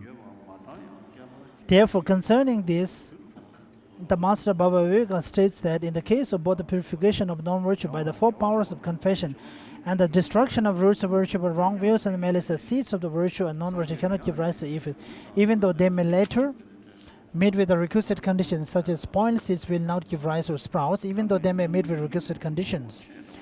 Moreover, as already explained, even though you cleanse your accumulation of sins or purification by the four powers, this does not contradict the fact that you are slow to produce higher paths. Accordingly, for some persons, anger destroys, for instance, their resources and excellent body, the respective effects of giving gifts and safeguarding ethical discipline, but is unable to destroy their ability to easily produce roots of virtue. Again, through giving gifts and safeguarding ethical discipline by means of casually casually concomitant behavioral effect of their habituation to generosity and attitude of abstention. For other persons, anger destroys the continuous occurrence of a similar type of casually concomitant behavior like ethical self-discipline and so on, but do not destroy the occurrence of an excellent body resources and so forth. Some realize a path through which they progress to perfection within 1 year. And for instance, if they do not generate anger toward a bodhisattva which has obtained a prediction of his or her upcoming enlightenment, if they produce a single angry thought towards such a bodhisattva, this path is not experienced from their minds, but their progress on the path becomes slow for the later events. Page number 158. Engaging in the bodhisattva deed state. In the grasp of the mental pains of hate, your mind does not experience peace. You do not find joy or experience. Sleep does not come. Sleep does not come, and you become unstable. Even those who depend on a master who cares for them with well and services will overcome and kill. A master who gets angry has anger. His anger disheartened friends. Though he gathers people with gifts, they will not serve in him. No angry person is happy. The gallant Buddha also says, when your complexion is spoiled by the fire of anger, you cannot look good. Though adorned with jewelry, you may sleep on a good bed. Your mind suffers the sharp pains of angers. The last paragraph. Meditate until you are firmly convinced that the grave consequences such as this arise from anger. Thus, engaging in the Bodhisattva deed says, there is no sin like hatred and no fortitude like patience. Therefore, earnestly cultivate the patience in a variety of ways. First, understand the benefits and faults, and then strive to cultivate patience in many ways. The reason behind the first line is set forth in Chandrakriti's explanation of the middle way commentary. You cannot measure the fruition of anger, just as you cannot measure the water in an ocean with a balanced scale. Therefore, for projecting unpleasant effects and damaging virtue, there is no sin greater than lack of patience. For all the other sins result in extremely unpleasant fruition. They are not great sins on that account alone, and given that they do not destroy roots of virtue. So there are many wrongs other than anger that combine both production of terrible fruition and destruction of the roots of virtue. Wrong views that deny cause and effect, abandoning the sublime teachings, generating pride in relation to bodhisattvas, gurus, and the like, and thus terribly belittling them, and so forth. You can know of this from the compendium of the trainings. The division of patience, developing the patience of disregarding harm done to you. Developing the patience of disregarding harm done to you has two parts. Stopping impatience with those who harm you has two parts. Stopping impatience with those who prevent your happiness and those who cause you to suffer. Stopping impatience with those who prevent your praise, fame, or honor, and with those who have contempt for you or say offensive or unpleasant things to you. Stopping impatient with those who prevent your happiness and with those who causes you to suffer is two parts, showing that anger is unjustified and compassion is appropriate. Showing that anger is unjustified is three parts. On analysis of the object, anger is unjustified. On analysis of subject and also on the analysis of basis, anger is unjustified. On analysis of the object, anger is unjustified. On analysis of whether the object has self-control, anger is unjustified. Analyze thinking. What will be reasonable grounds for anger toward harm doers? Whereupon you might think, they first say the thought of wanting to harm me, prevent the method, and then either prevent my happiness or inflict unpleasant physical or mental suffering. So my anger is justified. Are you angry because they inflicted harm while they had the self-control not to harm you? Or are you angry because they are utterly without any self-control and hurt you while helplessly impelled by something else? In the former case, your anger is unjustified because those who inflict the former case, your anger is unjustified because those who inflict harm does not have control over themselves. For when the conditions and causes seeds left affliction to which they were previously habituated, a neighbor object and innerist conceptions come together, they give rise to the thought to harm, even though the harm doers do not think. I will feel malice, whereas if those causes and conditions are not complete, they will never produce the thought to harm, even if the harm doers think, I will feel malice. These causes and conditions produce the desire to harm. This in turn produces the work of harming, and this produces suffering for someone else. So those harm doers do not even the slightest self-control. Moreover, they have become like servants of their afflictions because they are under the control of others. That is their afflictions. In the latter case, you are angry because the harm doers are utterly without any self-control and being helplessly impelled by something else, they hurt you. Then your anger is totally unjustified. For instance, some people who have been possessed by demons have come under their control may wish to hurt those who are helping them to get free of their demons and thereupon beat them, etc. However, they are helpless things. They do this because their demons have eliminated their ability to control themselves and do not have even the slightest anger toward them.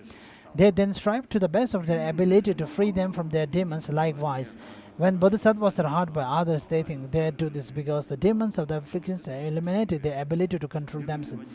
Without being even the slightest bit angry with those persons, they then must generate the spirit of enlightenment, thinking, I will strive at the bodhisattva deeds in order to free them from those afflictions.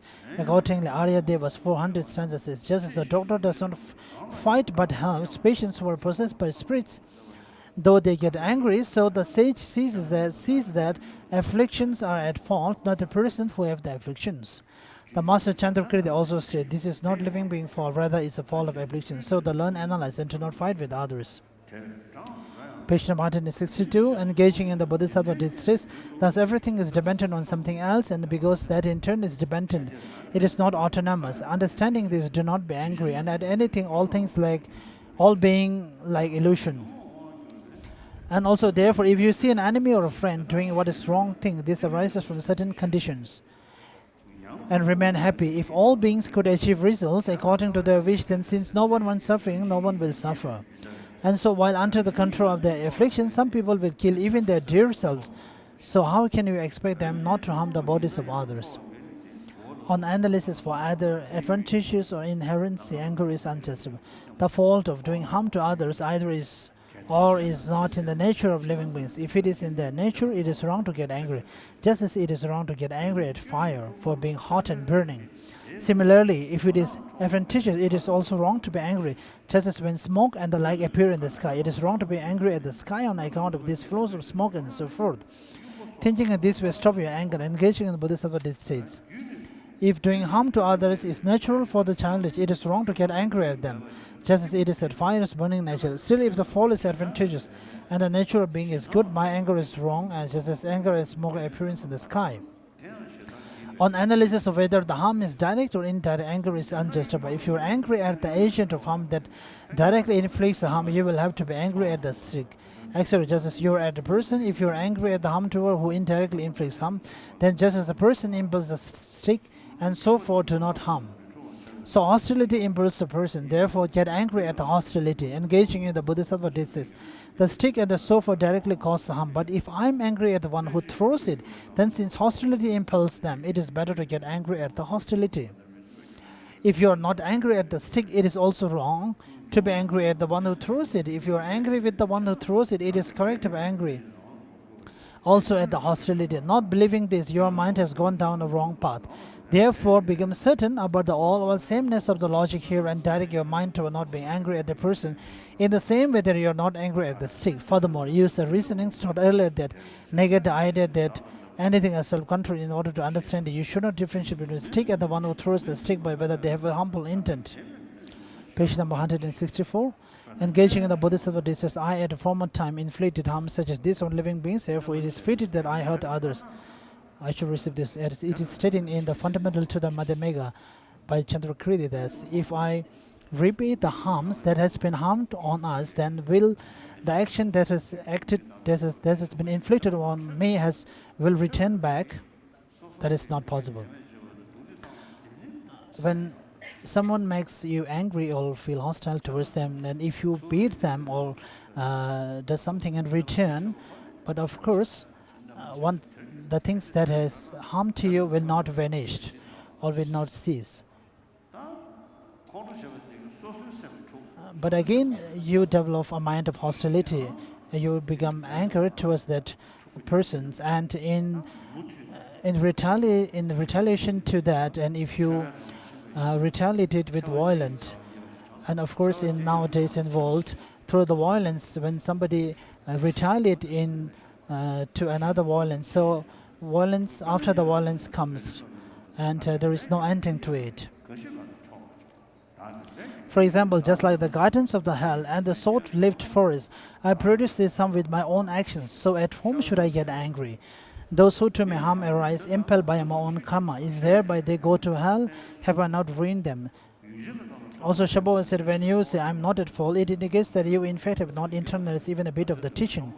On analysis of the subject, anger is unjustified. If you get angry at a harm-doer through an inability to bear suffering, it is contradictory, because even as you are failing to bear slight suffering in the person, you are aggressively creating the cause of measureless suffering in the miserable realms. Therefore, induce a sense of embarrassment, thinking I'm very stupid, and work to continue your anger, engaging in the Bodhisattva distress.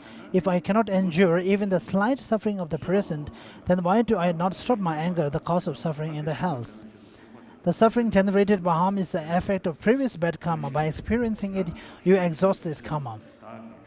If you bear the suffering, you do not accumulate new sins, and you greatly increase your merit. Therefore, you must not consider how harm-doers ruin their virtue, but view them as kind, in that it is though they are engaged in actions for the sake of clearing away your sins. The garland of birds says, I do not think about this person ruining this virtue, but that he is as if engaged in actions to clear away my sins. If I am not patient with even this person, how could I be any more unkind? As Chandrakri's commentary on the middle way says,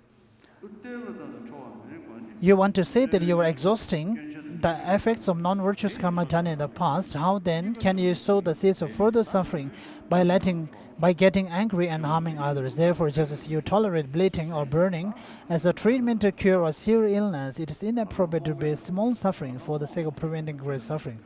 On analysis of the basis, anger is unjustified. Analyzing the causes of harm and where the fault lies. Page number 165, same page, the last paragraph. Analyzing your commitment. Develop the fortitude of patience, thinking it is wrong for even saragas who act for their own purpose alone to be impatient and yet angry. So of course it is wrong for me. I committed myself to achieving the benefit and happiness of all living beings. When I generated the spirit of enlightenment, I acted for others' welfare and care for other beings. Also, Buddha was said, the Buddha's teaching is to commit no sin.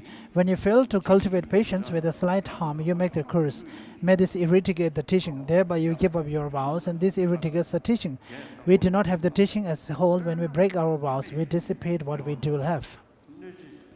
And also, when a yak has been saddled up for carrying goods, if the saddle tightens around his tail, he bugs and the saddle beats against his legs. If the saddle is loosened, the straps drop and the yak is heavy. Similarly, if you do not relax around the harm-doer matches what you do,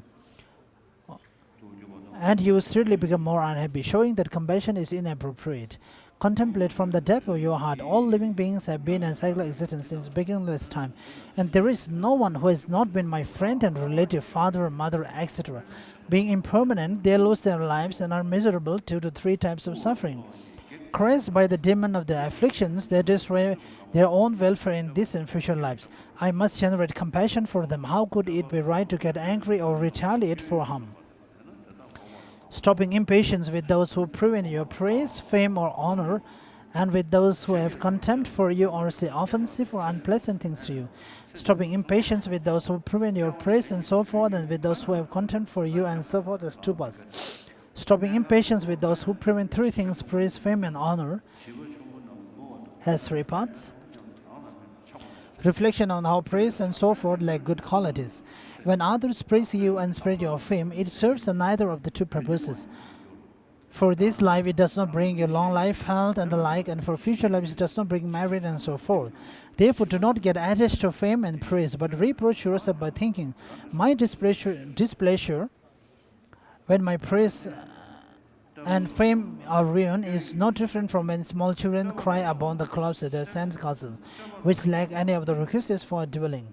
Engaging in the Bodhisattva distress, praise, fame, and honor do not cause merit, nor longevity, nor cause strength, nor health, nor bring physical well-being. Once I understand my own welfare, what meaning is there for me in those?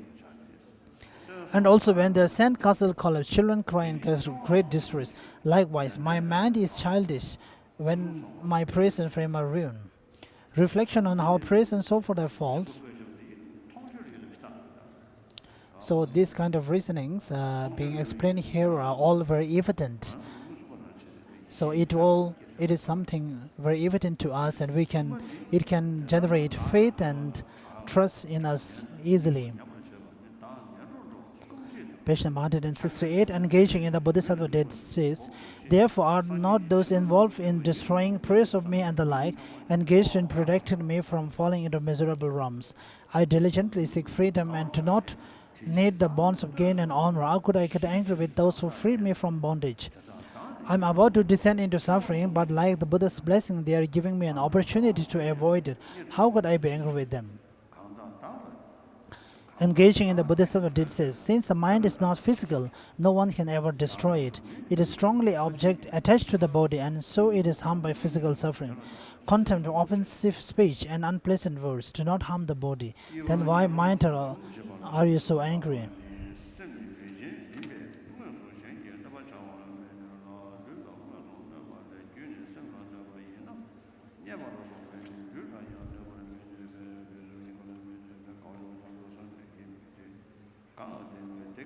Sharava said, no matter what the three geshes, Kamlongpa, Nishurba, and Draba, heard, it was not different from speaking to dirt and rocks. So they remain happy. Since everyone nods very quickly to what is said, they become unhappy.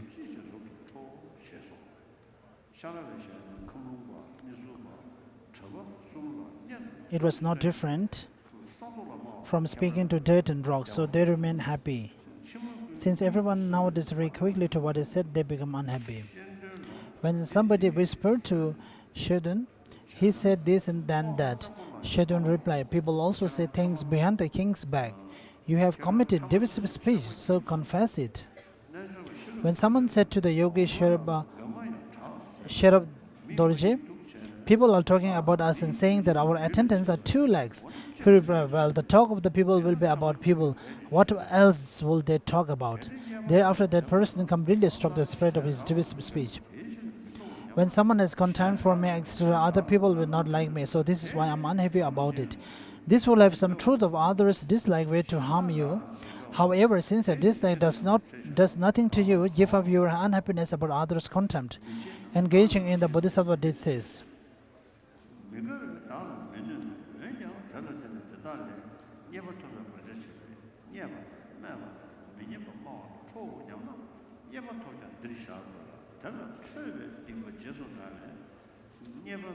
others' dislike for me does not devour me. Is this or other lives? What am to averse to it? Indeed, I am not harmed by their dislike, but in dependence on it, I may be hindered in acquiring things from them. So I will get angry at those who have contempt for me, scorn me, or say unpleasant words to me. Even if you acquire things, you must leave them here, whereas the scene where your anger at them will follow you. Hence, of the 2 choices, dying quickly in destitution or living for a long time improperly, the former is better. Even if you acquire things and live for a long time, you must die, since you are not liberated from death. At the time of death, it is the same whether you have enjoyed pleasure for the previous 100 years or enjoy it merely for 1 year, or both alternatives are nothing more than the mere objects of memory. And at that time, it makes no difference at all for your happiness or suffering. It is analogous to how in a dream the experience of pleasure for 100 years and the experience of a mere moment's pleasure have no difference at all with respect to your happiness or unhappiness at the time of waking. When you contemplate in this way and turn away from attachment to gain and honor, you will not become unhappy with unpleasant words and contempt. You have no interest in being special in the eyes of others, so you do not lose your contentment. Thus, engaging in the Bodhisattva deed says, while I do not like contempt and so forth, because they interfere with my prosperity, I leave my acquisitions here, but firmly keep my sins. Better that I die today than live a long, improper life. Those like me might have a long time, but then there is only the suffering of death. Someone might wake from a dream after experiencing happiness for 100 years. Another might wake from a dream, just experience happiness for a mere moment. For both persons, once they awaken, happiness does not return. It is like this at the time of death. Whether your life was long or short, after acquiring many things, I may enjoy pleasure for a long time, but just like one robbed by a thief, I will live naked and empty-handed. Stopping both dislike for harmless attainments and delight in their troubles, contemplate as follows: whether I have generated the spirit of enlightenment for the sake of accomplishing all living beings' benefit and happiness, I get angry at harm doers when they obtain happiness on their own. Engaging in the Bodhisattva did say, since you want all beings to be happy, you have generated the spirit of enlightenment. Then when beings find happiness themselves, why do you get angry with them? If you wish to attain for living beings' welfare Buddhahood, which is worshipped in the three worlds, why are you tormented when you see their most paltry gains or honor? When a relative finds sustenance for those whom you should nurture, objects of your care and generosity, instead of being pleased, are you get angry again? If you do not wish even that for beings, how can you wish them enlightenment? Where is the spirit of enlightenment in someone who gets angry at others' attainments? Whether your enemy gets something from someone or it remains in the benefactor's house, it is never yours, so why be angry, whether it is given or not? Even your mere malicious thoughts that delight in your enemy's troubles or that wish for the destruction to not harm in your enemy, they lead only to your sufferings. Yet if malice were to harm them, you should stop it completely, reflecting on the drawing back this will bring ruin to yourself and others. Engaging in the Bodhisattva distress, when my enemies are unhappy, what I am to please about, my wishes alone will cause them no harm. Even if I should affect their suffering with my wish, what could I be pleased about? If I say I will be satisfied, what could be more ruinous?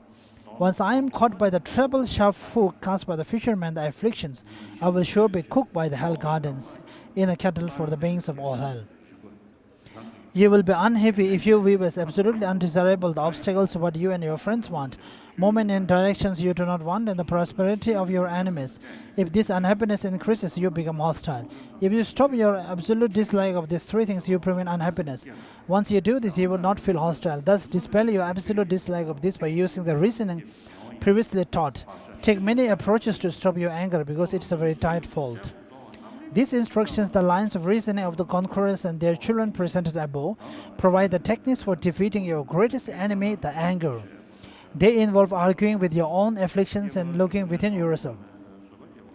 When you analyze with discerning wisdom and stop anger with many lines of reasoning, you prevent many different types of anger and become patient in many ways.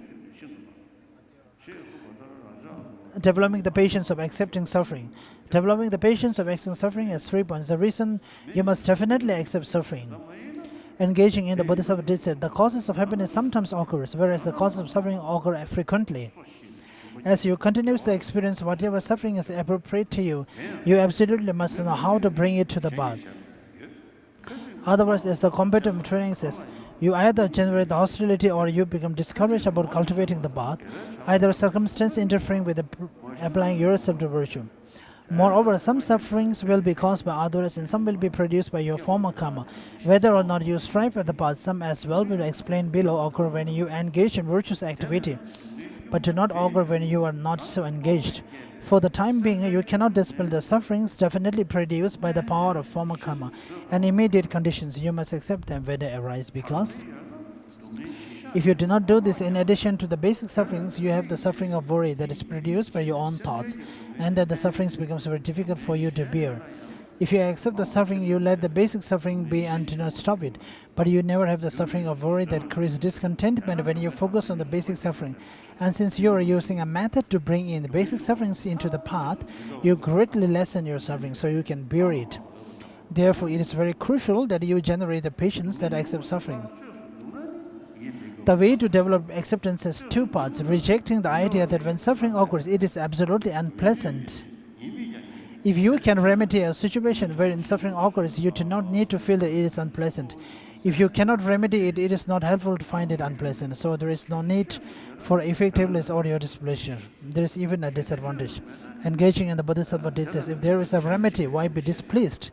If there is no remedy, what is the use of being displeased? And also, I shall not be impatient with heat, cold, wind and rain, illness, bondage, beatings and so on, if I am the harm increases. Showing that it is inappropriate to accept suffering has 3 parts, reflecting on the good qualities of suffering. Suffering has 5 qualities. The good quality of suffering you into liberation. This is because if you have no suffering, you will not develop the determination to be free of it. The good quality of dispelling arrogance. This is because the suffering strikes you. It reduces your sense of superiority. The good quality of causing you to shun sin. This is because when you experience very painful feelings, they arise from non-virtue. So if you do not want these effects, you must avoid their causes. The good quality of causing you to like cultivating virtue. This is because when you are tormented with suffering, you desire happiness, and once you want it, you must cultivate the virtue that causes it. The good quality of producing compassion for those who wander in psychic existence. This is because after you have accessed your own situation, you think other beings suffer like this. From these five and what they indicated, recognize other good qualities on own, and then repeatedly train your mind to think. Their suffering is a condition that I want. Exegete in the Bodhisattva it says, since without suffering there is no determination to be free, you mind stay fixed. And also furthermore, the good qualities of suffering are that you dispel arrogance with disenchantment, develop compassion for the beings of cyclic existence, carefully avoid sin, and delight in virtue. Reflecting on the advantages of bearing suffering's hardship as two parts, repeatedly make your mind steadfast, thinking, I know that in the past, while passing through cyclic existence, I suffer for the sake of tribling desires and mindedness, yet I disregarded the many sufferings, undergoing a great deal of purposeless suffering that will in turn cause immeasurable suffering for me in my future lives. Engaging in the Bodhisattva's deed says, for the sake of my desires I have experienced being burned, etc. in thousands of times in the hells, but have not achieved either my own welfare or the welfare of others. This is not as harmful as that it achieves great purpose. It is correct here only to be delight in suffering that clears away all beings hurt. Thus, after you reflect on how you have previously created only hardship that you do not accomplish any of, all no others aim, afflict your mind, thinking, why am I not now bearing a suffering that achieves great purpose? Although I am suffering, how excellent that I have found something like this to do. Moreover, develop a fearless attitude toward hardship, thinking how you are misled by bad teachers to ignoble, purposeful paths whereon five fires and the like, and also think about how for the sake of inferior, mundane purposes you met yourself bear many sufferings in farming, business and war. Reflect well on the difference between short-term and long-term suffering, thinking a man who is to be executed is overjoyed when he is freed from execution by having merely his finger cut off. How excellent it will be if similarly by means of this slight suffering of human hardship, I could permanently dispel the suffering of limitless cyclic existence in general, and in particular the suffering of immeasurable rebirths such as the hell, etc. If you do this well, you produce fearless courage with respect to hardship. Engage in the Bodhisattva disease. How is it unfortunate if a man who is to be executed is freed from that by having this hand cut off? How is it unfortunate if human suffering you are released from hell? Engaging in the Bodhisattva deed states there is nothing whatsoever that does not become easier through habituation. So by becoming used to small harms, you will bear great harms as well. After you have conceived the armor-like thought to be accept suffering, you gradually blend it with the suffering, starting with small sufferings. When you do this, you steadily increase your capacity to accept suffering. The compendium of training says once you have first grown used to small sufferings, you will become accustomed to the difficulty and very difficult. For example, just as all living beings have the idea that suffering is happiness through the power of conditioning, so you maintain the idea of joy whenever you experience suffering by becoming used to applying the idea of joy to these experiences. As to how this comes about, the questions of Householder Ugra Sutra says, free yourself from a mind that is like a piece of cotton, and the array of South Sutra says, daughter, in order to destroy all afflictions, you should develop a mind that is hard to defeat. Thus, you need courage that is very firm and stable. You will not be able to accept suffering with a fragile mind. Engaging in the Bodhisattva deed says, some seeing their own blood become more interpret. Some seeing others' blood fall unconscious. This comes from the mind's fortitude or from its timidity. A detailed explanation from the viewpoint of the basis, given that one must accept the suffering that occurs, from where do these sufferings come and how does one accept them. There are 8 bases for accepting sufferings. Acceptance of suffering that is based on object, ropes, arms, bedding, seat, medicine, and necessaries object that enhance pure contact. Without displeasure and disappointment, you accept the suffering that arises when these are given to you and you find them to be inferior or too few, or when you are given with disrespect or after a long delay. Acceptance of suffering that is based on worldly concerns. The 9 worldly concerns are loss, disgrace, blame, pain, disintegration, extinguishment, aging, sickness, and the death of what is subjected, death subsequent to its decay. After you have analyzed the sufferings based on all or each of these, you accept the suffering. Acceptance of suffering that is based on physical activities. The 4 physical activities are moving around, standing, sitting, and lying down. When all day and all night you purify your mind of obstructions by means of first and third of these four, you are accepting the sufferings that arise from them. However, if you do not relax on a couch, chair, or bed of straw or leaves when it is not the time to do so, acceptance of suffering that is based on upholding the teaching. The teaching is offered in 7 ways: by worshipping and serving the 3 jewels, worshipping and serving the Guru, understanding the teachings, teaching extensively to others what you have understood, reciting the praises in a loud, clear voice, correctly reflecting on it in solitude, cultivating meditative serenity and insight that is imbued with yogic attention. When you strive at this, you accept the sufferings that arise. Acceptance of suffering that is based on living by begging. The 7 aspects of living by begging are: you experience having an ugly appearance due to shaving of your hair. You experience wearing clothes that is patched together in so poor color. You live by restraining yourself from the contact of worldly persons and acted in a way other than you do. You give up farm work accidentally by getting material goods from others, so you live in dependence of others. Since you do not accumulate or employ material gain, you seek things such as robes from others for as long as you live. Since you give up sexual intercourse, you turn away from human desires until you die. And since you give up dancing, laughter, and the like, you turn away from human merriment until you die in order to give up friends, intimate companions, and childhood friends, and the like, as well as pleasures and enjoyment. You accept the sufferings that come about based on this. Acceptance of suffering that is based on fatigue due to perseverance. Acceptance of suffering that is based on acting for welfare of living beings. Acceptance of suffering that is based on current tasks. Developing the patience of certitude about teachings. The patience of certitude about teachings means generating the forbearance of conviction. It has 8 objects: the object of faith, the object to be actualized, the desire object, the object to be adopted, the object to be discarded, the object of meditation, that is goal to be achieved. The object of meditation, that is the method for achieving the goal. The object of subsequent practice through study and reflection. According to Domlongpa, page number 179, according to Domlongpa, this refers to province of what is to be known, such as impermanence and so forth. The power lineage chapter of the Bodhisattva levels mentioned at 8 is a sublime teaching, the 12 branches of scripture and so forth. So I think you have to take it as being this. The way to have conviction is to become certain about these objects just as they are, and then to think about them again and again, apprehending them without conflict. In accordance with passages in the Bodhisattva levels, I have set forth the set of 8 bases with respect to the patience of accepting suffering and 8 objects with respect to the patience of certitude about teachings. In particular, there is extensive coverage there of the patience of certitude about the teachings. How to practice? When practicing any kind of patience, you practice it in association with the 6 supremacies and all 6 perfections. These are the same as in the earlier explanation, except the generosity of patience means to establish others in patience.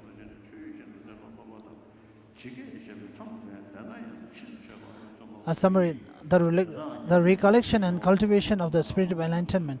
The basis of Bodhisattva deeds is the root of which to establish all beings and the patience, wherein they have extinguished the contaminations. After you steadily increase this spirit, aspire to practice the patience of those at high levels and then train your mind in it. Distinguish the train for the patience of a beginner Bodhisattva, then learn this properly. If you transgress the boundaries aspirant, you must make an effort to amend this. You will bring the perfection of patience to completion, the little difficulty and minor suffering. So I will end here.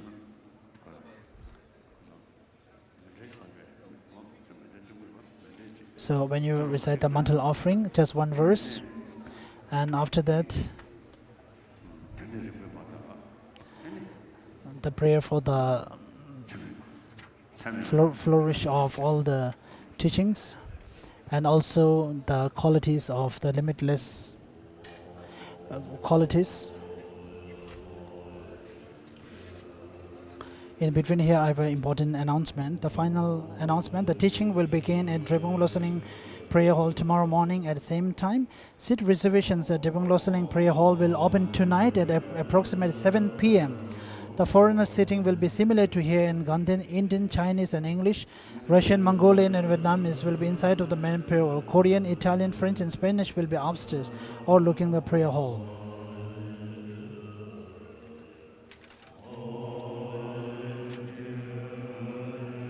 This ground anointed with perfume, strewn with flowers, Mount Meru, 4 continents, and sun and moon, I imagine as a Buddha land and offer to you. May all beings enjoy in this pure land.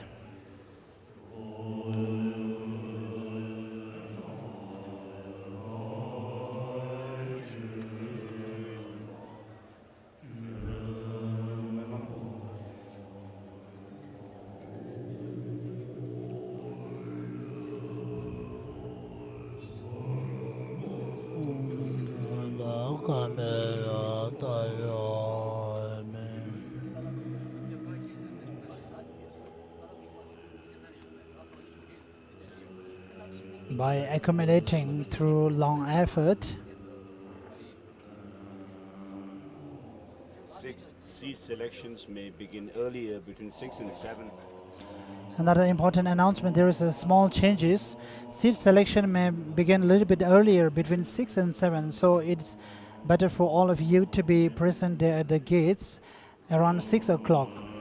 I repeat again, the seat reservation at Dribong Loseling Prayer Hall may open tonight a little bit earlier than earlier announced, around 6 p.m.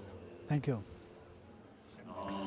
By accumulating through long effort the 2 collections as vast as the sky, may I become the chief of the conquerors, guide of all beings whose minds are blinded by ignorance. Also in all lives until I reach that point,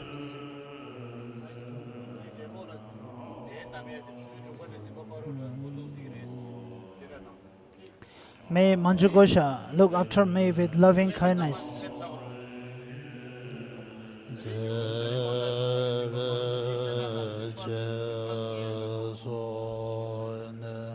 After I find the supreme path complete in the stages of teaching,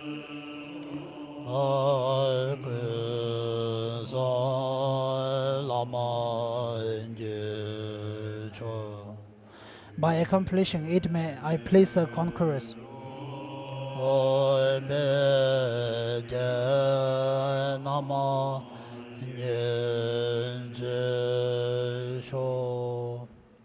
By skill in means inspired by strong loving kindness.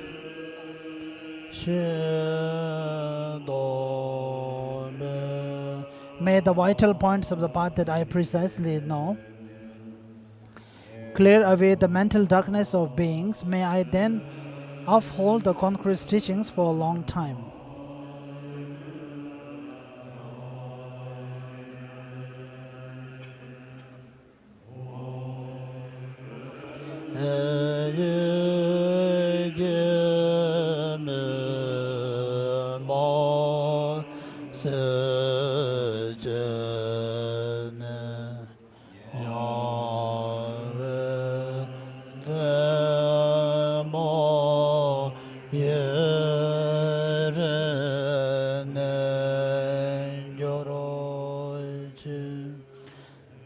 In regions where the supreme precious teachings are not spread, or where it is spread but then declined, may I illuminate the treasure of happiness and benefit with a mind deeply moved by great compassion.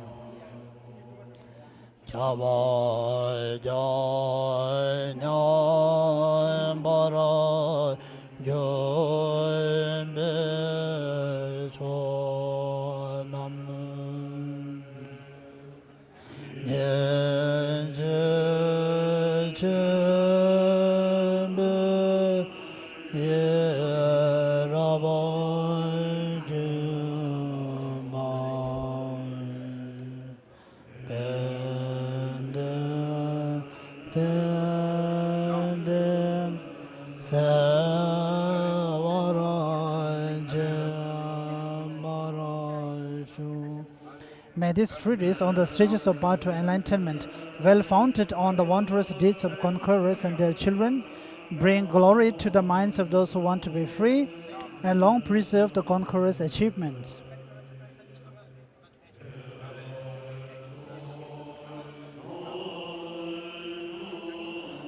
Lama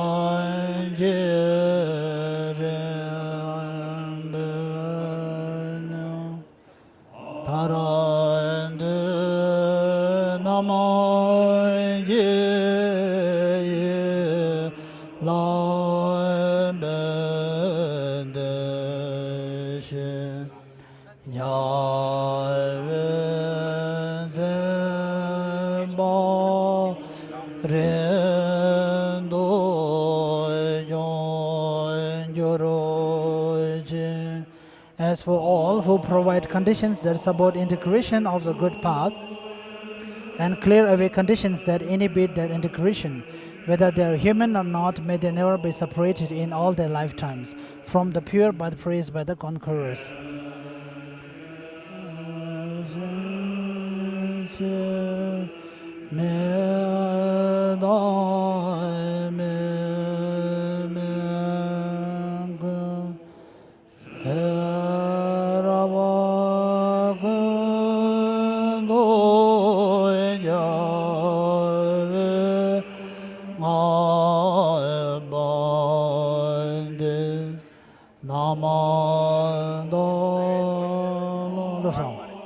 When I strive to properly achieve the supreme vehicle through the 10 deeds of the teaching, may I be accompanied always by those who have power, and may an ocean of good fortune pervade all directions.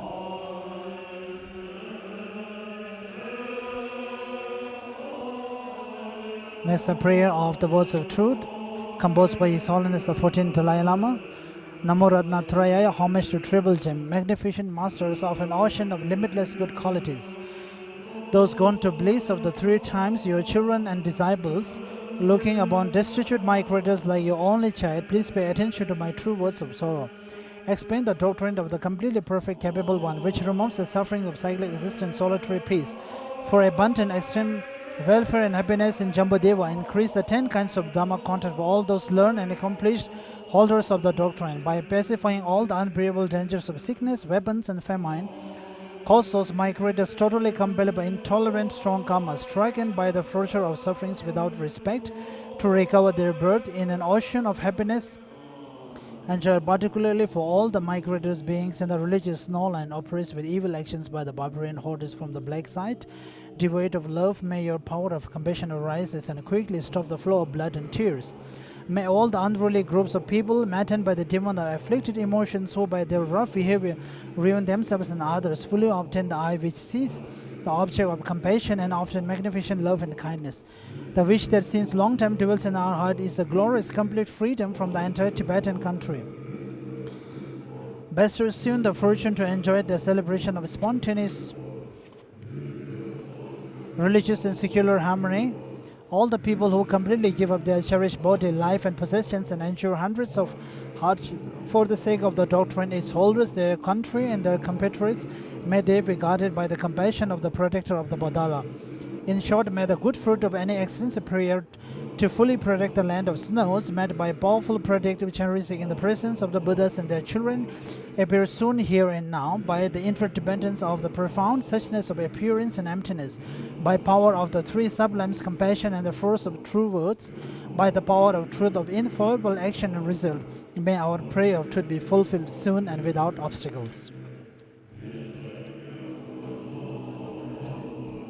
Yazo Janzu Zawe Belash Rene Nindo Nabe Debe Yazo Bechon Rawa Zawe Lendo Chisu Sunde Kade Chebe Jesan Yuwa Nidos Dedan Dezi Chausi Rare Chebe Luso Lonche Yondar Kawa Dada Trube Jevo Trezen Konde Tuje Gyonwas Dona Kombu Chere Sewa Seje Jave Chenga Kanchish Uso Yache Nam Kanche Desan Dende Nyodo Chawash Nando Chene Same Tentre Doje do dan dense do lente do me tente das.